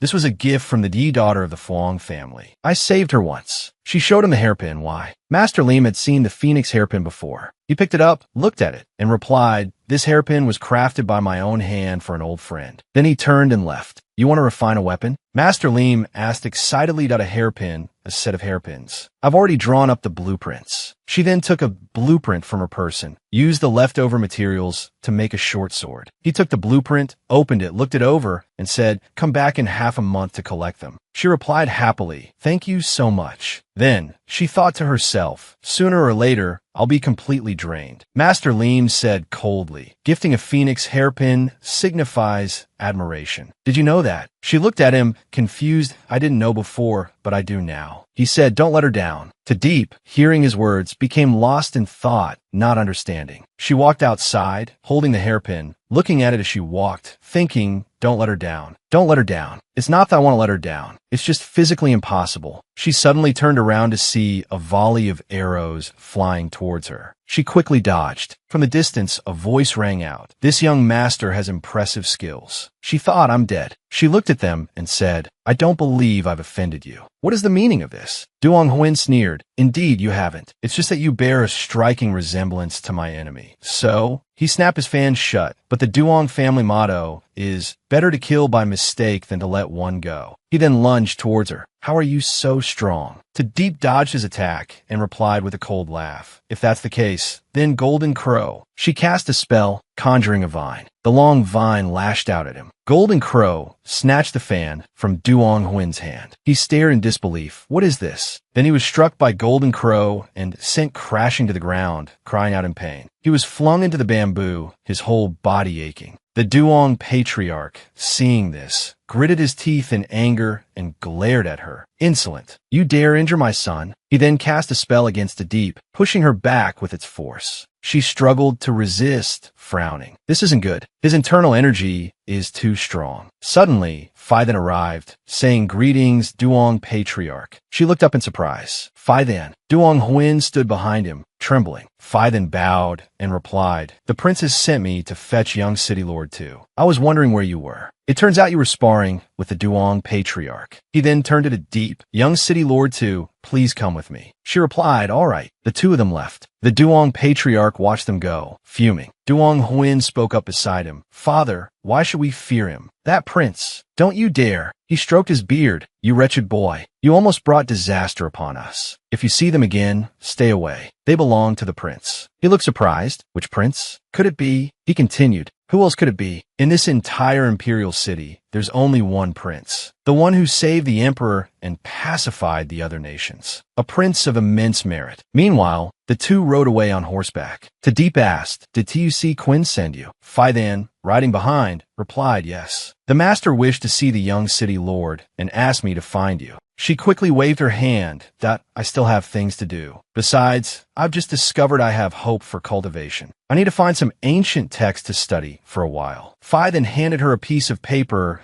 "If the young city lord wishes to find ancient texts, don't hesitate to visit the Tan Hong Academy. This is a seal from Prince. This seal is for the young city lord. Carrying it will ensure a safe journey." She thought about the Tan Hong Academy. In principle, it's the place with the most books in the world. Besides, there might be records about the antidote for Tu Quin's poison. It seemed like a good place. She took the seal and replied, "Please thank Tu Quin on my behalf. I'll visit him in a few days." Outside the window, cherry blossoms bloomed brilliantly. Inside the room, documents lay scattered on the floor. When she said a few days, how long did she mean? He asked, lounging on a chair and picking up a book. Half a day? A month? Or a year? Phaidhan picked up a book and asked his master, "Do you want to go see Miss Tu?" He put the book down, rubbed the bridge of his nose, and said, "She told me to wait, so of course I'll wait. These books aren't the right ones. Go buy some different ones." Outside, a subordinate holding the books Phaidhan had given him complained, "Still not right. I bought all the books in the vicinity. What kind of book does master want anyway?" Phaidhan said, "The book master wants is about a person who was wronged, then rescued by another, and they fall in love and have a happy ending." The subordinate suddenly realized, so that's it. Master wants a happy ending. He wants to read a happy story. Then let's go. "You're coming with me," he said, pulling Phaidhan along. Inside the room, he smiled as he read that,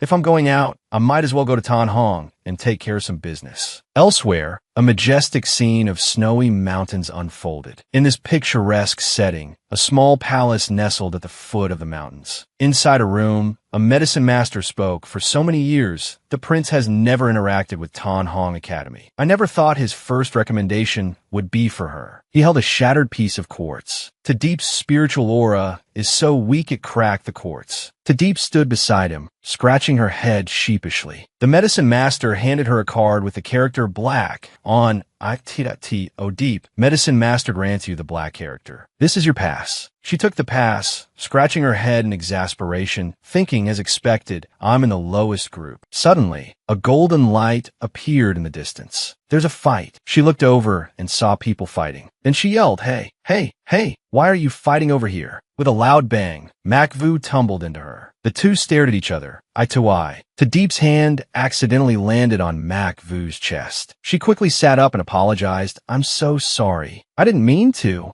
Makvu sat to the side, holding an umbrella and looking at her. Then she tossed the umbrella aside and collapsed against Tadeep. Tadeep worriedly caught her and asked, "Miss, are you all right?" Suddenly, Makvu fainted. Tadeep panicked. What? Why did she faint? She moved Makvu to the side and sat down, taking her hand and channeling her life force. Unexpectedly, Makvu's body absorbed Tadeep's spiritual energy.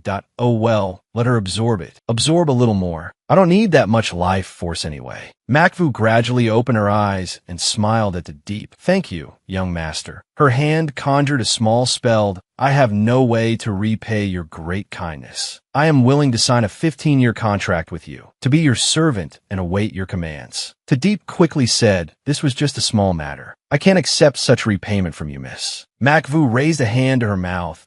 I'm half human, half demon. I probably won't live much longer. I only hope that someone will remember me after I die. Hearing this, Deep thought, wait, half human, half demon, nine-tailed fox. Could she be the demon princess, lost in the human world? Suddenly, a voice called out, Lam Macvu, Lumi is coming. I thought the Phoenix Seal's barrier had blasted your soul to pieces. So you were hiding here. So, you found a man to protect you, Macvu said from a distance. Yes, I thought. You deliberately lured me into the barrier. Why do you want to harm me? Lumi sneered. Oh, why? She used magic to float in the air, approaching Macvu.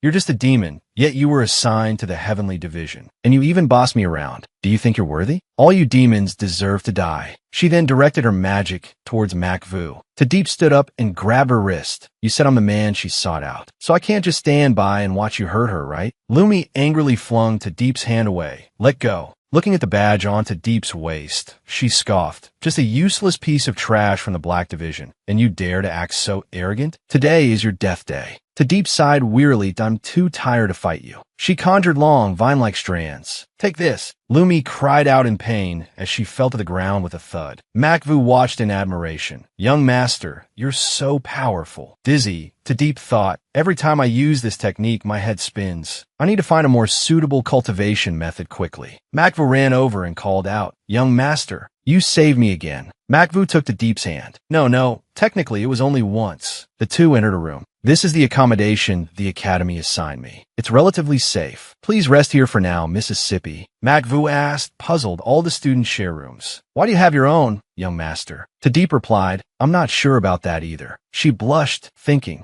could it be that Tu Quinn pulled some strings for me? She went to the door, smiling brightly. Anyway, please rest assured here, Mississippi. I have some business to attend to and won't be back for a few days. Opening the door, she was startled by the sudden appearance of Tu Quinn. She quickly closed it again. I must have opened the door the wrong way. Tu Quinn stood outside. Fight then, observing this, thought, I've lived a long time, but this is the first time I've seen Master left standing outside a door. Deep opened the door and said awkwardly, Tu Quinn, why are you here? Are you feeling unwell? Tu Quinn gently said, Benefactor said she would come to see me. Why wouldn't I come? He embraced her, appearing tired and longing. She stroked him comfortingly, but I've been so busy since starting at the academy. She thought, why does that sound so much like an excuse? He looked at her with sad eyes, but I missed Benefactor so much. That's why I came to see you. He embraced her waist. From inside the room, a voice cried out, Who is it? Who is it? Wait, don't come in here. Tu Quinn, hearing the voice, asked, Is there someone else here with you, Benefactor? Blushing at his touch, she stammered, not really, but she thought to herself. But according to the original plot, Macvu, after being taken in by you, dies young to repay your kindness, just as you indirectly took her life. And later, you even wipe out her entire demon clan. It's best if you two don't get to know each other. He looked at her and asked, If there's no one, why won't you let me in? If Benefactor has any difficulties, just tell me. After all, he started to open the door, but she quickly stopped him. He continued, Benefactor is already mine. Tu Quinn entered the room. Deep yelled, Hey, don't come in. He threw the door open and saw Macvu. Macvu sat surprised on the bed, dazedly calling out, Young master to. He looked at the scene that M.Y. Benefactor. Was it because of her that you were late meeting me? She hurriedly explained, No, she's seriously injured. I couldn't just ignore her. His gaze towards Macvu was malicious. Then he feigned a smile. If she's that badly injured, she surely won't live much longer. Wouldn't finding a burial place be enough? Macvu looked at him, confused.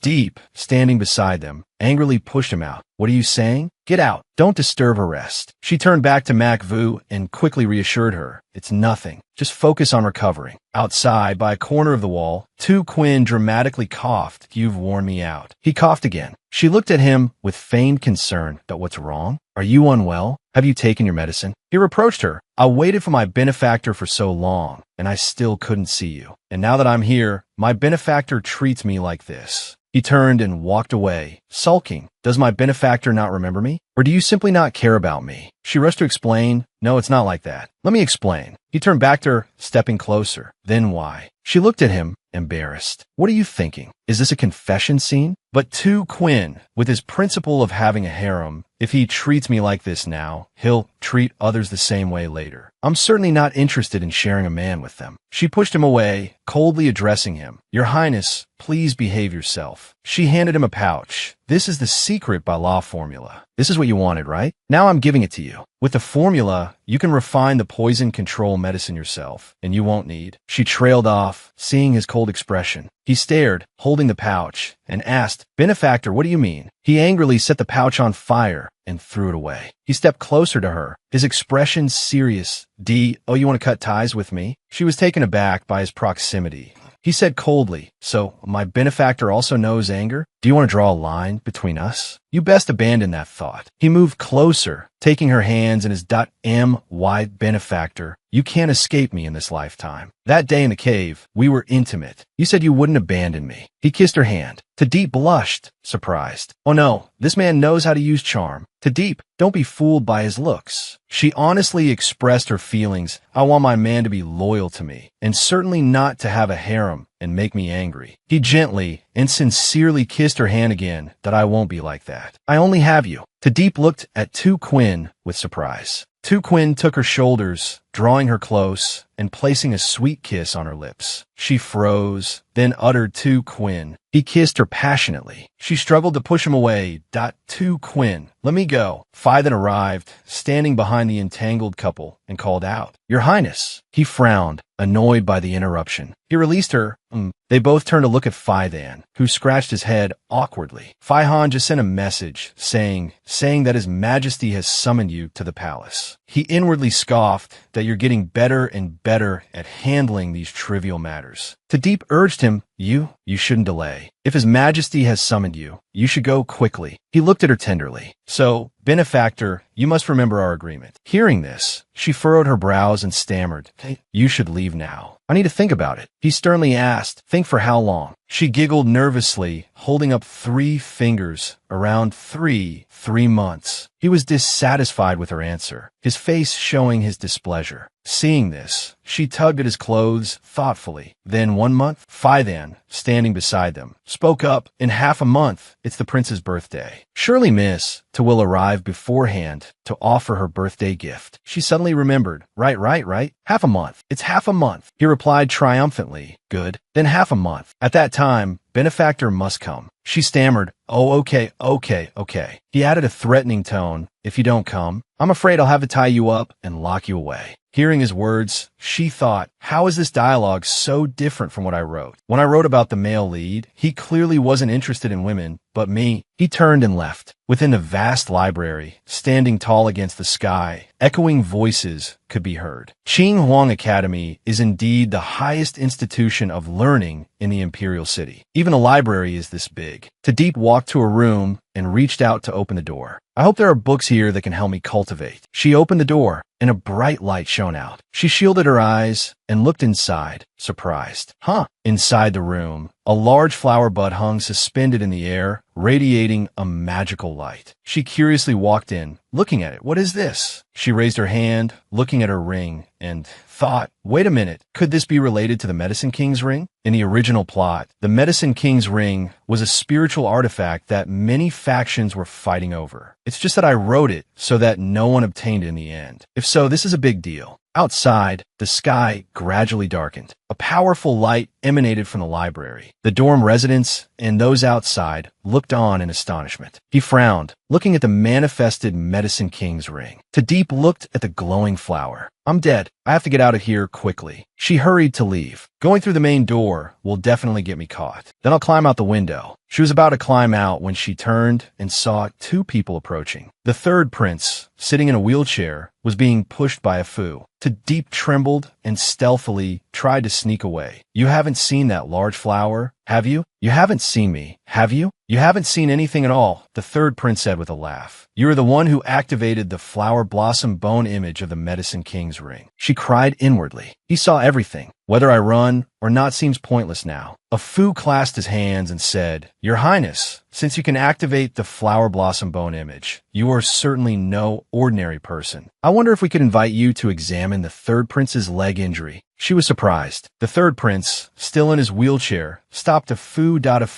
That's enough. Even the Valley Master of Medicine King, Valley, couldn't diagnose the cause of my leg injury. I've given up hope. To deep thought, the third prince's leg is injured. It seems he's Sual Yang from the original plot. She sighed and said, "Your leg isn't injured at all. Of course, you can't find a cause." The other two were surprised. "What do you mean?" She jumped, startled. Yang Xian and Nam Don entered the room. Yang Xian looked at them, puzzled. "Third prince, why are you here with Tadeep?" The three inside watched them enter. "Tong, you arrived from somewhere. This is the library of Qing Huang Academy. Both the third prince and Tadeep are students of the academy. Appearing here together, what's so improper?" Tadeep thought, surprised to see Tong Yu. "Why is Tong Yu here?" Nandon walked over and bowed before the third prince. "Nandon, daughter of the Medicine King Valley's Valley Master, greets your highness. Just now I saw a bone image in the library. It was activated by a treasure of the Medicine King Valley. I wanted to ask your highness if you saw any suspicious individuals." The third prince replied, "Just now, you rushed over to stop me." "Third prince," she said, kneeling before him. "Regarding the matter we were discussing, I feel we can delve deeper." He responded happily, "That's good then. I've been here discussing matters with Tadeep. I haven't seen any suspicious individuals." She stood beside him, looking pleased. Nandon asked, "Is that so? Has the wound on your highness's leg improved at all? I wonder if your highness would be willing to let me examine it." The third prince said, "The three of you are all medical practitioners, are you not? Don't hesitate. Go ahead and examine it. If you can diagnose the ailment, all the better." Yang Xian crossed his arms and sneered at Tadeep. "She's just a useless member of the Black Character Division. What could she possibly diagnose?" Tadeep, hearing these words, glared at him with resentment. The third prince said, "It's all right. I have my own considerations." Nandon spoke up, "It's just an examination. We're probably all about the same." Tong Yu approached Tadeep and said, "Looks like you've angered quite a few people this time." She gave an awkward laugh and replied, Not too many, not too few, but not less than these two either." Nandon sat down and said then, "Excuse me." She lifted the hem of his robe to examine his leg. Tadeep stood beside them, frowning in thought that his leg already this serious. Nandon asked, "Your highness, can you still feel anything in your leg?" The third prince shook his head. "Starting from over 10 years ago, I haven't felt anything." His leg was purplish. Nandon stood up, looking thoughtfully at his leg. "Judging by the condition, it closely resembles a type of poison called dry rot, recorded in ancient texts. But I can't reach a definite conclusion." Yang Xian, standing beside them, praised her. "Lady Nandon, you are indeed the daughter of the Medicine King Valley's Valley Master. Quite different from someone of low birth." Tadeep, standing behind them, bristled with anger at his taunt. She calmly retorted, "Previously, His Highness has been diagnosed by the heads of various great medicine halls. I wonder which esteemed individual young Master Yang is referring to with low birth." Tong Yu approached Yang Xian and said, "Since young Master Yang praises her so highly, you must have already discerned what poison His Highness is afflicted with, right?" He was furious. Tadeep and Tong Yu spoke in unison. "Why don't you tell us, young Master Yang? It would broaden our horizons." He pointed angrily at Tadeep. "I won't entertain your incessant chatter. If you're Sobu Fuchi dissatisfied, then diagnose His Highness yourself. Your spiritual power is so weak that you could only be assigned to the Black Character Division. I'm afraid you don't even possess the ability to diagnose." Nandon stepped forward and said, "Don't say that. Although Miss Tu's cultivation is lacking, His Highness is willing to let her examine him. Consider it a learning opportunity." Tadeep sat down before the third prince, thinking, these two, one after the other, truly a well-coordinated act. "Well then, let me show you what 4 examinations are, the 4 diagnostic methods of Eastern medicine." Afu and the third prince looked at her with puzzled expressions. Nandon looked at her and asked, "What kind of diagnostic method is this? I've never seen it before." Tadeep thought, "I didn't bring anything with me. I'll just have to use the golden crow hairpin as a substitute." She then cast a spell, materializing the golden crow hairpin. Yang Xian cried out in alarm, "Tadeep, you mad woman! You dare attempt to assassinate a member of the royal family." Tadeep frowned at him. "Your father isn't here now. If you don't shut your mouth, then I'll throw you out the window," he fumed. Tong Yu beside him giggled. to Deep, using her golden hairpin, wrapped it around the third prince's leg and asked, "Do you feel anything here?" He replied, "No." She continued, "How about here?" "No." Yang Xian, standing nearby, sneered, "I told you she couldn't do it." The third prince, holding the Deep's hand, suddenly exclaimed, "Ouch, it hurts. Right here. When you press here, it hurts a bit." To Deep said with delight, "Then that's it." The other three were stunned. Nandong thought, so many renowned physicians have diagnosed him without any effect, yet she pressed a few times, and he already is feeling? Who is she? Wait a minute. Nandong's eyes fell on the ring onto Deep's finger. To Deep stood up and declared, "I understand your condition. Stop taking all your current medications. I'll prescribe a new prescription for you."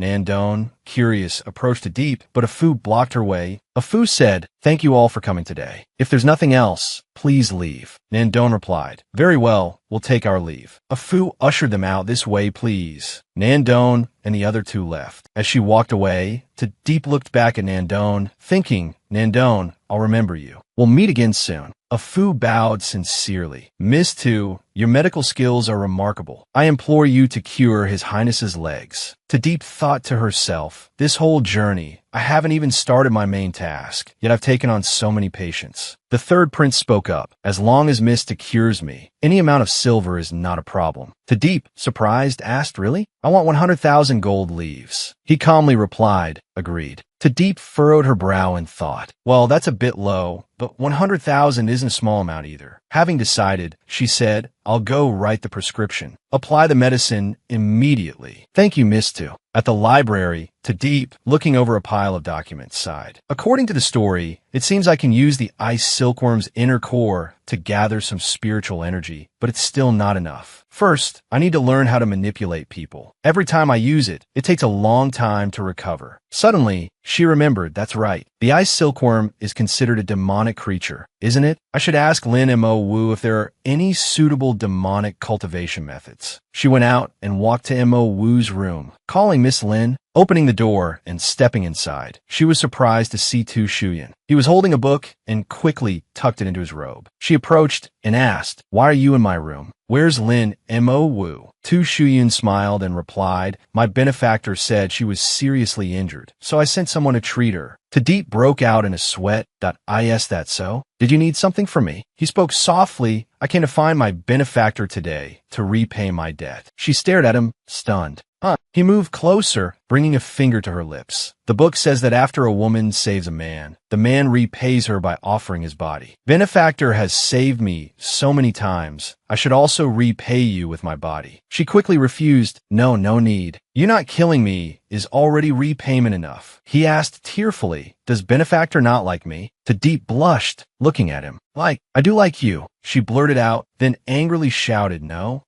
I'm a righteous person. I saved you not because I desired your body." Inwardly, she was in turmoil. Good heavens, what kind of frivolous book did Fei Shun give Tu Shuyan to read? He grasped her shoulders. "Then what does benefactor want?" "Whatever you want, I'll give it to you." She stammered, I don't want anything. I just want you to be healthy." He looked at her tenderly. "Benefactor, don't worry, I'll be fine. I'll also protect you well, protect you for life." Hearing his sweet words, she blushed. Tu Shuyan has been misled by that book into not understanding what love is, but suddenly he's acting so affectionate. He eagerly asked, "So, benefactor, would you be willing to let me repay your kindness with my body?" Hearing these words, she was disillusioned. His affection didn't even last a second. Being in the same room with him is too dangerous. "I have to get out of here quickly." Thinking this, she said, "There are other ways to repay my kindness besides this. I still have other places where I need your help." He was surprised. "Where?" She winked and took his hand. "Just follow me and you'll see." The two went outside. He carried several bags of medicine, trailing behind her. "So, this is the other way to repay your kindness that you mentioned." Outside, amidst the bustling crowds and stalls lining the streets, To Deep chuckled. "The Academy's trial competition is about to start. I need to buy some medicinal ingredients to prepare beforehand. The black market has all kinds of ingredients, but students are restricted from entering and exiting freely. So, I'll have to ask for your help." He willingly agreed to help her. It's good to be able to help benefactor. Up ahead, a crowd had gathered, shouting, "Fight, fight!" Seeing this, she wondered, what's going on over there? He replied, that's the black market's arena. It's also called the dark arena. The two approached and joined the crowd. Looking at the arena, she said, the dark arena? I didn't expect there to be a place like this beneath the imperial city. The crowd grew louder. Fight well. Kill him. Kill him. Number 9 has already fought 10 matches. Non-Tram, bruised and battered, fought in the arena, sighing as he looked at his opponent. Judging by his appearance, he definitely won't survive the night. The other man charged, yelling, eh. The silver-haired man slashed, cutting off his opponent's arm. The referee announced loudly, the winner of this match is number 6, Non-Tram. The man collapsed to the ground, screaming in pain, my arm. My arm. Non-Tram suddenly looked down, staring intently at Tadeep. She looked back at him, surprised. It seems like he's looking at me. Tushian asked, what's wrong? Are you scared? If Benefactor is scared, we don't have to watch anymore. I'll take you away from here. Tadeep scratched her head sheepishly. All right. The two left the crowd. Outside, it was quiet and deserted. She smiled and said, Tu Shuyun, thank you for today. He looked at her tenderly. As long as Benefactor is happy. Suddenly, a stranger, cloaked in black and wielding a sword, charged frantically towards them. Tu Shuyun turned and shielded her, swinging his arm and slicing the attacker's sword in half. The attacker's entire body was enveloped by Tu Shuyun's spell, burning intensely. He cried out in pain, my body, Tu Shuyun held her tightly, angered. You overestimate yourself. She asked worriedly, Tu Shuyun, are you all right? He suddenly coughed up blood. Just now, in the urgency of the moment, wanting to protect Benefactor, I didn't hold back. She looked at him with concern. Tu Shuyun. A group of figures in black, swords in hand, appeared before them. She frowned. It seems I should be the one protecting you. Fuang Guin cried out in alarm. Cousin, look over there. She glanced at them, thinking Fuang Guin, shouting like that. Are you afraid no one will notice you? Duong Huin, walking beside the trembling Fuang Guin, said, We were just passing by. We didn't intend to intrude on your affairs. We'll be going now. Fuang Guin, suddenly noticing Tu Shuyun, froze, staring at the strikingly handsome man. Duong Huin urged her, Fuang Guin, let's go. She cried out, cousin, that person is in danger. We have to save him. Tadeep glanced over and asked Fuang Guin what the heck she was doing. Fuang Guin, with a sharp look in her eyes, held a long rope. She thought, a handsome man like this, if I can save him, he will definitely appreciate and like me. She immediately flung the rope, striking one of the men in black. The others were enraged. These people were in league with them. Duong Huin cried out, Fuang Guin, you're truly overestimating yourself. Suddenly, darts rained down from above, striking the men in black. Fei Shun and his men descended from above, kneeling to address Tu Shuyun. Your subordinate was late in coming to your rescue, Your Highness. I beg your forgiveness. Fuang Guin turned, astonished, and asked, who is he? Nam Don, standing beside her, replied, didn't you hear? His subordinates called him Your Highness. He commands 100,000 dragon soul soldiers. A prince, second only to the emperor. There's only one such person in the entire capital. The subordinates, their swords dripping with the blood of the men in black, reported, Your Highness, the assassins have been dealt with. What shall we do with these four? Fuang Guin looked at him with admiration, thinking, he's actually a prince. Since I just helped him, he'll surely reward me. Tu Shuyun coldly replied, eliminate them all. Duong Huin cried out in fear, what? Fuang Guin, are you satisfied now? You're really trying to get us all killed. Tadeep quickly intervened. Tu Shuyun, please don't. Fuang Guin glared at her angrily. Deep again. He took Tadeep's hand and asked, so, Benefactor, how do you think we should handle them? She replied, let them go. All right? Curfew is approaching at the academy. Let's go back. Let's just leave and forget about them. Tuet Lan exclaimed in surprise. I can't believe Tadeep is so kind to His Highness. She saved us this time. Nam Don frowned thoughtfully. Deep. It seems I must bring her over to my side. Fuang Guin gritted her teeth in furious frustration. That flatterer. The next morning, in the classroom, voices buzzed. The trial competition starts in 2 days. Have you formed your teams yet? A servant girl asked. Who would want to team up with you black class students? Just wait for the leftovers and form your own team. Tadeep, dressed in women's clothing, stretched. Wearing women's clothes is still the most comfortable. As for forming a team, I'll just let fate decide. Nam Don and Tuet Lan approached her. Nam Don asked, Tadeep, are you still without a team? You can join our team 5. Tadeep replied, Lady Nam Don, you really put on quite the show. How could someone unwanted like me be worthy of your team? Nam-Don was angered. She thought, she doesn't know what's good for her. Suddenly, a voice called from outside to Deep. Let's go. Time to register your team. She turned, surprised. Tong-yu stood outside, smiling and extending a hand. To Deep, His Highness, So Luong and Kwang Chien are waiting for you. Our team wouldn't be complete without a pharmacist like you. Those behind them murmured amongst themselves. Did I hear that right? His Highness, So Luong and Kwang Chien from the Heaven class? What's the Deep's background? So many powerful figures are seeking her out to form a team.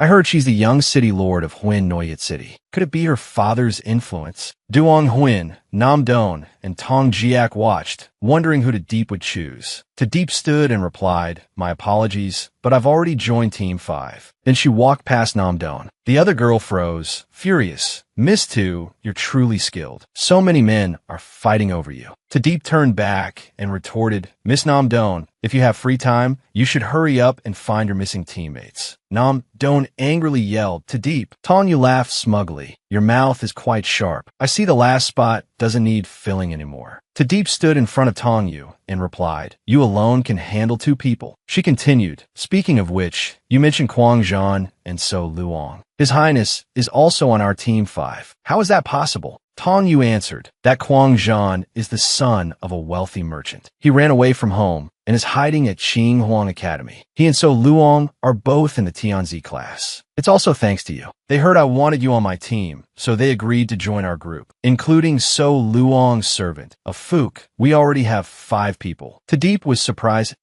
Oh, that's how it is. So we still need 1 more person. Suddenly, an idea struck her. I've got it. I know 1 more person who's very suitable. However, I'll need to borrow your young lord status for a bit. Elsewhere, a fierce fight was taking place. The referee shouted, number 6, Non-Tram wins. 22 consecutive victories. Deep and Tong-Yu walked over to watch Non-Tram. It's him. Deep stared at him, thinking, I remember writing about him. He's also a student at Qing Huang Academy. He's here earning money because he's in debt. Tong-Yu chuckled. You said borrow for a bit? Turns out it's to the black market's fighting ring. But how do you even know someone here? Deep quickly covered up. Haha, it's just fate. First, we should go find him to discuss forming a team. Deep called out, your name is Non-Tram, right? I'm here too. Suddenly, Nam-Don appeared, also calling out to Non-Tram. Deep stared in surprise, thinking, Nam-Don and Duong Huin? Why are they here too? Nam-Don approached Non-Tram. Non-Tram, you don't have a team yet, right? Join our Team 5. Our Duok Von Kok can heal your arm. Tuet Lon also chimed in, Non-Tram, come to our Team 5. We're a medical family. My father can also heal your injury. Deep stood behind them, realizing they weren't on the same team. Tong-Yu stepped forward. Listen to me. Join our team. Deep can heal you. Deep was stunned at Nam-Don yelled angrily. Young Lord Tong, are you trying to poach him? Tong-Yu replied. So what if I am? If you're so capable, heal his injuries yourselves. All you do is throw around your family names. I think the Duong family and Duok Von Kok will crumble in your hands. Deep intervened. Wait a moment, everyone. This should depend on Non-Tram's own decision. If he doesn't want to join any team, then all your arguing is pointless. Nam-Don crossed his arms. Fine. Let Non-Tram decide for himself. I believe he'll make the right choice. Tong-Yu asked, Non-Tram, which team do you want to join? Non-Tram looked at Deep, thinking. Deep became anxious when she saw him looking at her. Why is he looking at me without saying anything? This is scary. Non-Tram looked at Deep and asked, what's your name? Deep, hearing Non-Tram's question, answered, I'm Deep. But why do you ask? Non-Tram spoke seriously. Can you really heal me? Deep replied, your illness isn't incurable. It shouldn't be difficult to treat. Hearing this, he grabbed her wrist. Then I choose you. She gasped in surprise as Non-Tram grabbed her hand and pulled her away. Come on, let's go register for Team 5. Tong-Yu called out from behind them. Hey, wait for me. Deep asked him, why did you choose me all of a sudden? Because I can heal your injury, Non-Tram said, then corrected himself. No, it's because you look a lot like my mother. Hearing this, she thought in surprise, what? It's like I picked up a son. Suddenly, a dart flew past Non-Tram's face. Tuet Lon shouted, Non-Tram, Duan Nai crippled your hand. He's on my Team 5 now. If you don't choose me in the trial arena, be careful with your other arm. Non-Tram angrily clutched his remaining hand. Deep, seeing this, pulled out the dart and said, is that so? I know you all want me on your teams because of my connection with the prince. If you dare harm my teammate, I won't hesitate to use that connection. Nam-Don angrily retorted, Miss Tu, are you deliberately trying to antagonize us? She replied, I don't have time for that. I'm just reminding everyone that we're not easy to bully. She threatened. Well then, let's see the final results in the arena. Ignoring them, she walked towards the registration area. An official announced, Team 5, you cannot register. They froze, asking in unison, what? The official replied, he's not a student. He can't be counted as a servant placed in the academy. Tong Yu angrily protested, but his strength is comparable to any student in the academy. The official frowned. That doesn't matter. He's not on the list. You should quickly find another teammate. Otherwise, you won't be able to participate in tomorrow's trial. The 6 students were stunned. Afuk said apologetically, it's my fault for not clarifying things. I've caused trouble for the third prince and everyone. The third prince comforted him, don't say that. It's not your fault. To deep thought, but now everyone has formed their teams. Where are we going to find someone to fill the spot? Suddenly, footsteps approached. She saw Makva running towards her and asked, my contract bell told me young master was in trouble. As if she had found her savior, she grabbed Makvu's hand. Xiao Vu, you came just in time. Is your injury healed? Are you on a team yet? Makva replied, no, not yet. My injury is healed. But, so young master is a woman. I thought you. Well, it's because I'm outside, so I disguised myself as a man for convenience. I didn't mean to deceive you. Tong Yu quickly chimed in. He, quite the charmer. Just a disguise, and you've already got a love debt. She hurriedly said, we should form our team first. She exclaimed, everyone, our final teammate is here. The official read, Tianzi and Lin Makvu approved. 6 members complete. Which of you is the team leader? What is the team name? Tadeep thought for a moment and replied, the team name is Glorious Division. Is that all right? Tanya laughed. Great name. Let's put Tadeep down as the team leader. Makvu agreed immediately yes. Elsewhere, Tuet Lon entered a room and called out to Nam-Don. Have you heard? Tadeep's team added Lin Makvu. Nam-Don replied, so what if I have? Doesn't she have enough strong people on her team already? Fluang Gwyn said angrily, are we just going to let her dominate? How can this continue? She's going to steal all the glory in the trial. Tuet Lon, with a cunning glint in his eyes, said, I don't mind, but you're the favored prodigy everyone is watching. In this trial, if I perform ordinarily, I'm afraid it will affect my position as the heir of your Medicine King Valley. Nam-Don turned back to look at him. So, you want to harm her and drag me into it as well? I'm afraid your plan will fail if it gets exposed. Then my future will truly be ruined. Lumi opened the door from outside and exclaimed, no need for you to act. I've already arranged everything. Nam-Don asked her, Lumi, you also know? Tadeep continued, what have you done? Lumi walked in, her eyes filled with anger as she spoke about Tadeep. Last time, Lin Makvu escaped from my grasp. It was that Tadeep who saved her. Now she's even staying at their place. So, I've given their room a little gift. Let them wait to be expelled from the academy. Tadeep, approaching her room from outside, suddenly felt uneasy. Strange. I feel like someone has been in the courtyard. Is it Tu Quinn? Then, an unpleasant smell wafted out from inside the room. She wrinkled her nose. What's that smell? It's awful. She opened the door and entered the room. Suddenly, Tu Quinn appeared, grabbing her wrist and pressing her against the door. Startled, she gasped him. His body felt hot, his breath ragged as he looked at her and said, so hot. She saw his strange state and asked, Tu Quinn, what's wrong with you? Then she frowned, thinking, wait, could this smell be aphrodisiac? A jar emitting the scent of aphrodisiac sat nearby. Angrily, she asked Tu Quinn, calm down. What's going on? Who drugged you? He took her hand, placing it on his burning cheek. I came to find my benefactor and saw someone leaving the room. I purposely went in to check, and her eyes flashed with anger. Who could be so despicable as to use such a tactic? If Tu Quinn hadn't come to find me tonight, I would have. Tu Quinn called out, benefactor, save me. He hugged her waist tightly, his face close to hers. But I don't have the antidote. Forget it. You saved me today. She gently removed her outer garment, revealing a fair shoulder. Consider this as repaying my debt to you. From now on, we owe each other nothing. He looked at her tenderly. Benefactor, don't try to draw a line between us. You will always belong to me. He kissed her shoulder and said sincerely, I only need you. In the room, The two were entangled, their rapid breaths mingling. The next day, at the trial arena, everyone had gathered below. A person standing above announced, before the trial begins, everyone choose 3 items to bring with you. The student uniforms you are wearing have talismans. If the talisman is damaged, you will be eliminated. Tong Yu frowned. Strange,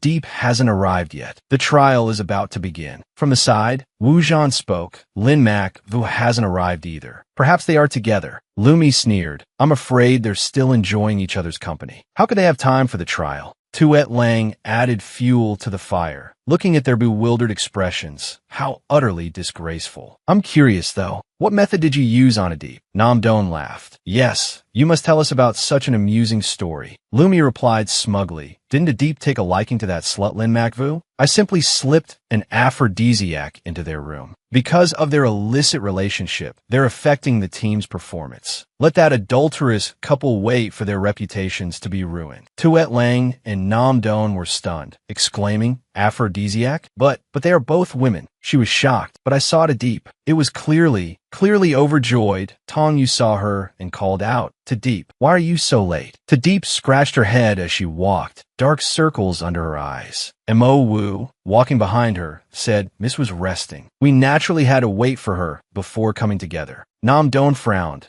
Is this your tactic? Investigate thoroughly before acting next time, to avoid pointless efforts. Lumi fumed. That damn Tadeep, standing in the distance, the subject of their gossip. Tadeep sneezed. Mo Wu asked worriedly, Miss, did you catch a cold last night? She wiped her nose. A cold last night? No. She remembered last night, entangled with Tu Quinn. He was holding her tightly on the bed. She thought, it's just, I couldn't move. And that guy likes to bite randomly too. She shook her head in more thinking about it. The competition is more important. The commander read the requirements aloud in the arena that a total of 7 gold medallions are hidden. Before the hour of the rat tonight, the team holding the medallions will advance to the next round. The rest will be eliminated. Wu Zhan scratched his head. The arena is so big. Where do we even start looking for the medallions? The third prince spoke up. The deadline is the hour of the rat tonight. So the key to obtaining the medallions isn't finding them, it's stealing them. Tadeep yawned. The third prince is absolutely right. So, first, we should still look for medicine to treat someone's injuries. He looked surprised. Medicine?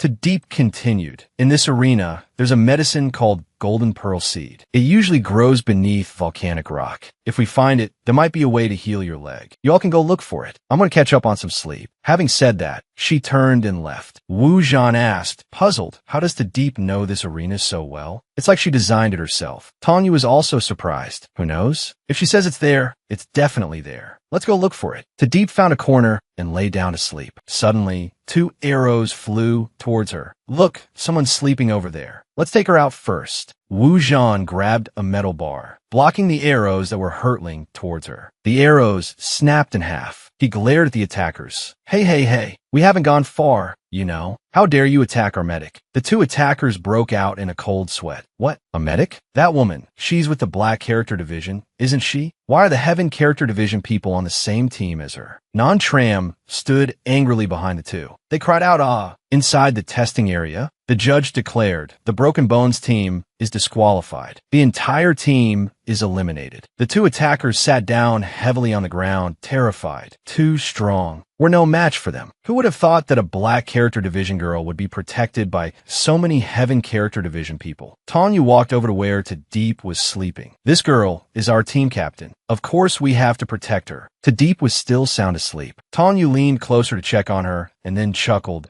And oh wonder she's so listless. Looks like some man has drained all her energy. Hearing Tong Yu's words, Tadeep sat up, annoyed that if you have the energy to worry about my man, you might as well go look for the golden pearl seed. He quickly replied, All right, I know. Non-Tram approached her.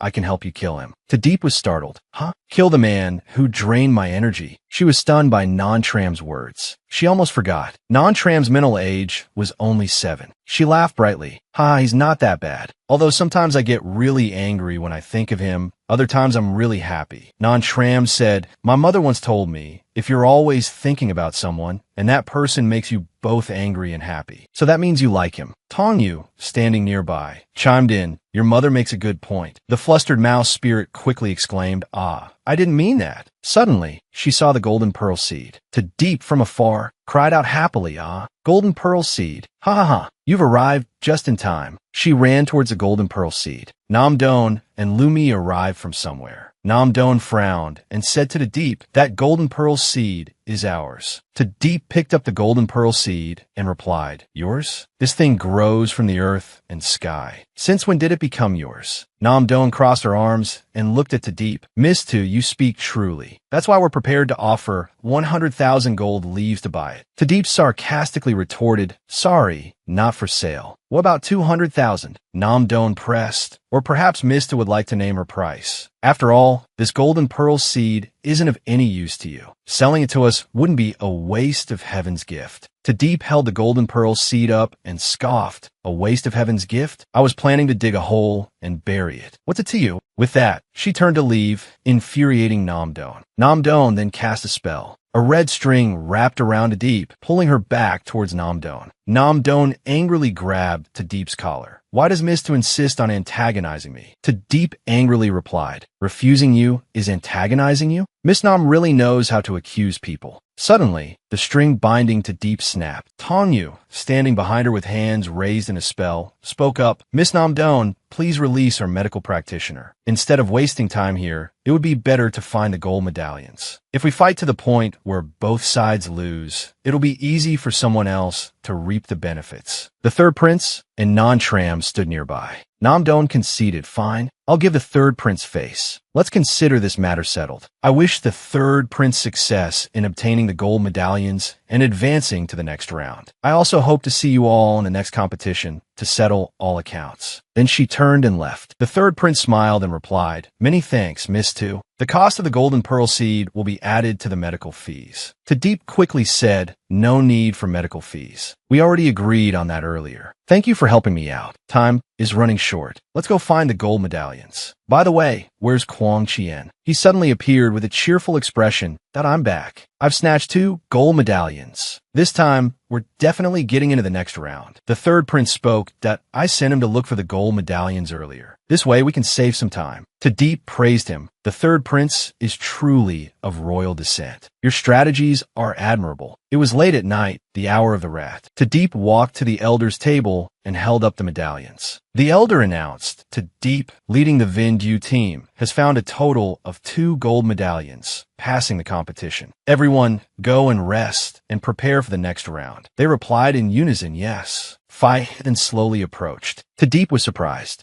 Phi then? Why are you here?" Phi then replied, "Miss Tu, I've come to invite you back to the royal mansion." Tadeep asked worriedly, "Why? Has something happened to Tu Quinn?" Phi then frowned. "The current situation is very bad." At the royal mansion, Tadeep and Phi then walked outside. Tadeep wondered, what exactly happened to Tu Quinn? Phi then, with a sorrowful expression, recounted, "Today, the prince returned and locked himself in his room, not allowing anyone to approach him. Last night, when the prince was with you, miss, did something happen?" Hearing this, Tadeep blushed, thinking, "Last night Then she recalled what happened last night. The two of them were intimate. He kissed her tenderly and said, "My benefactor who saved me, I will repay you with my body. From now on, you are mine." She interrupted him. "What nonsense are you talking about?" He frowned at her, but "It's all written like that in the books. Repaying kindness with one's body will lead to growing old together. I told you before, the books you read are all indecent, all fake, all lies. Don't believe what they say. They can write, and I can write too. I can even write that after the woman saves the man, she immediately falls for someone else, or that the woman already has a fiancé." Hearing this, Tu Quinn embraced her tightly, refusing to believe her, and oh, it's not fake. There's no fiancé, and I don't love anyone else. She gasped, squeezed in his embrace. Tu Quinn, stop it. I can't breathe. Why do you care about what's written in those books? It's all made up. Suddenly, she realized she might have said something she shouldn't have. Phi then said helplessly, "The prince likes you, Mississippi. I'm sure you're aware of that. Currently, you're the only person he's willing to see. I implore you, miss, you must save the prince." "He's inside," she replied, "All right," and went to open the door, entering the room. Looking for him, she saw papers scattered on the floor, torn into pieces. Tu Quinn was soaking in a tub of water, coughing, cough, cough, cough. Then he yelled, "Get out! Cough, cough, cough! Didn't I tell you?" She stood looking in, her eyes filled with worry, and called Tu Quinn. Hearing her voice, he turned in surprise. "Benefactor?" She sat beside the tub. Why are you soaking in cold water like this? Get out. Are you cold? She reached out her hand, but he turned away sulkily. What brings my benefactor here this time? My father came to see you. He still wouldn't look at her. Now that you've seen me, you can leave. She was exasperated. And oh, your condition is worsening. I have to look after you. If you want to leave, you have to wait until you're better. He spoke coldly, so what? He reached out and grabbed her hand forcefully. In the end, you still want to leave, don't you? If I weren't sick right now, would you never come to see me? Is there anything else between us besides this illness? She stammered, Alone in the room, Tu Quinn gripped her hand tightly, pushing her down to the floor. He said softly, it's not that I don't care about you. It's clear you don't want to see me. You said you'd give me an answer in 15 days, but you're just stalling, aren't you? When that day comes, I'm afraid you'll just find another excuse. You said repaying with your body is meaningless, that you won't grow old with me. You said what's written in books is all fake. Then he gently kissed her cheek. She said helplessly, I was wrong. I was wrong. If it's written in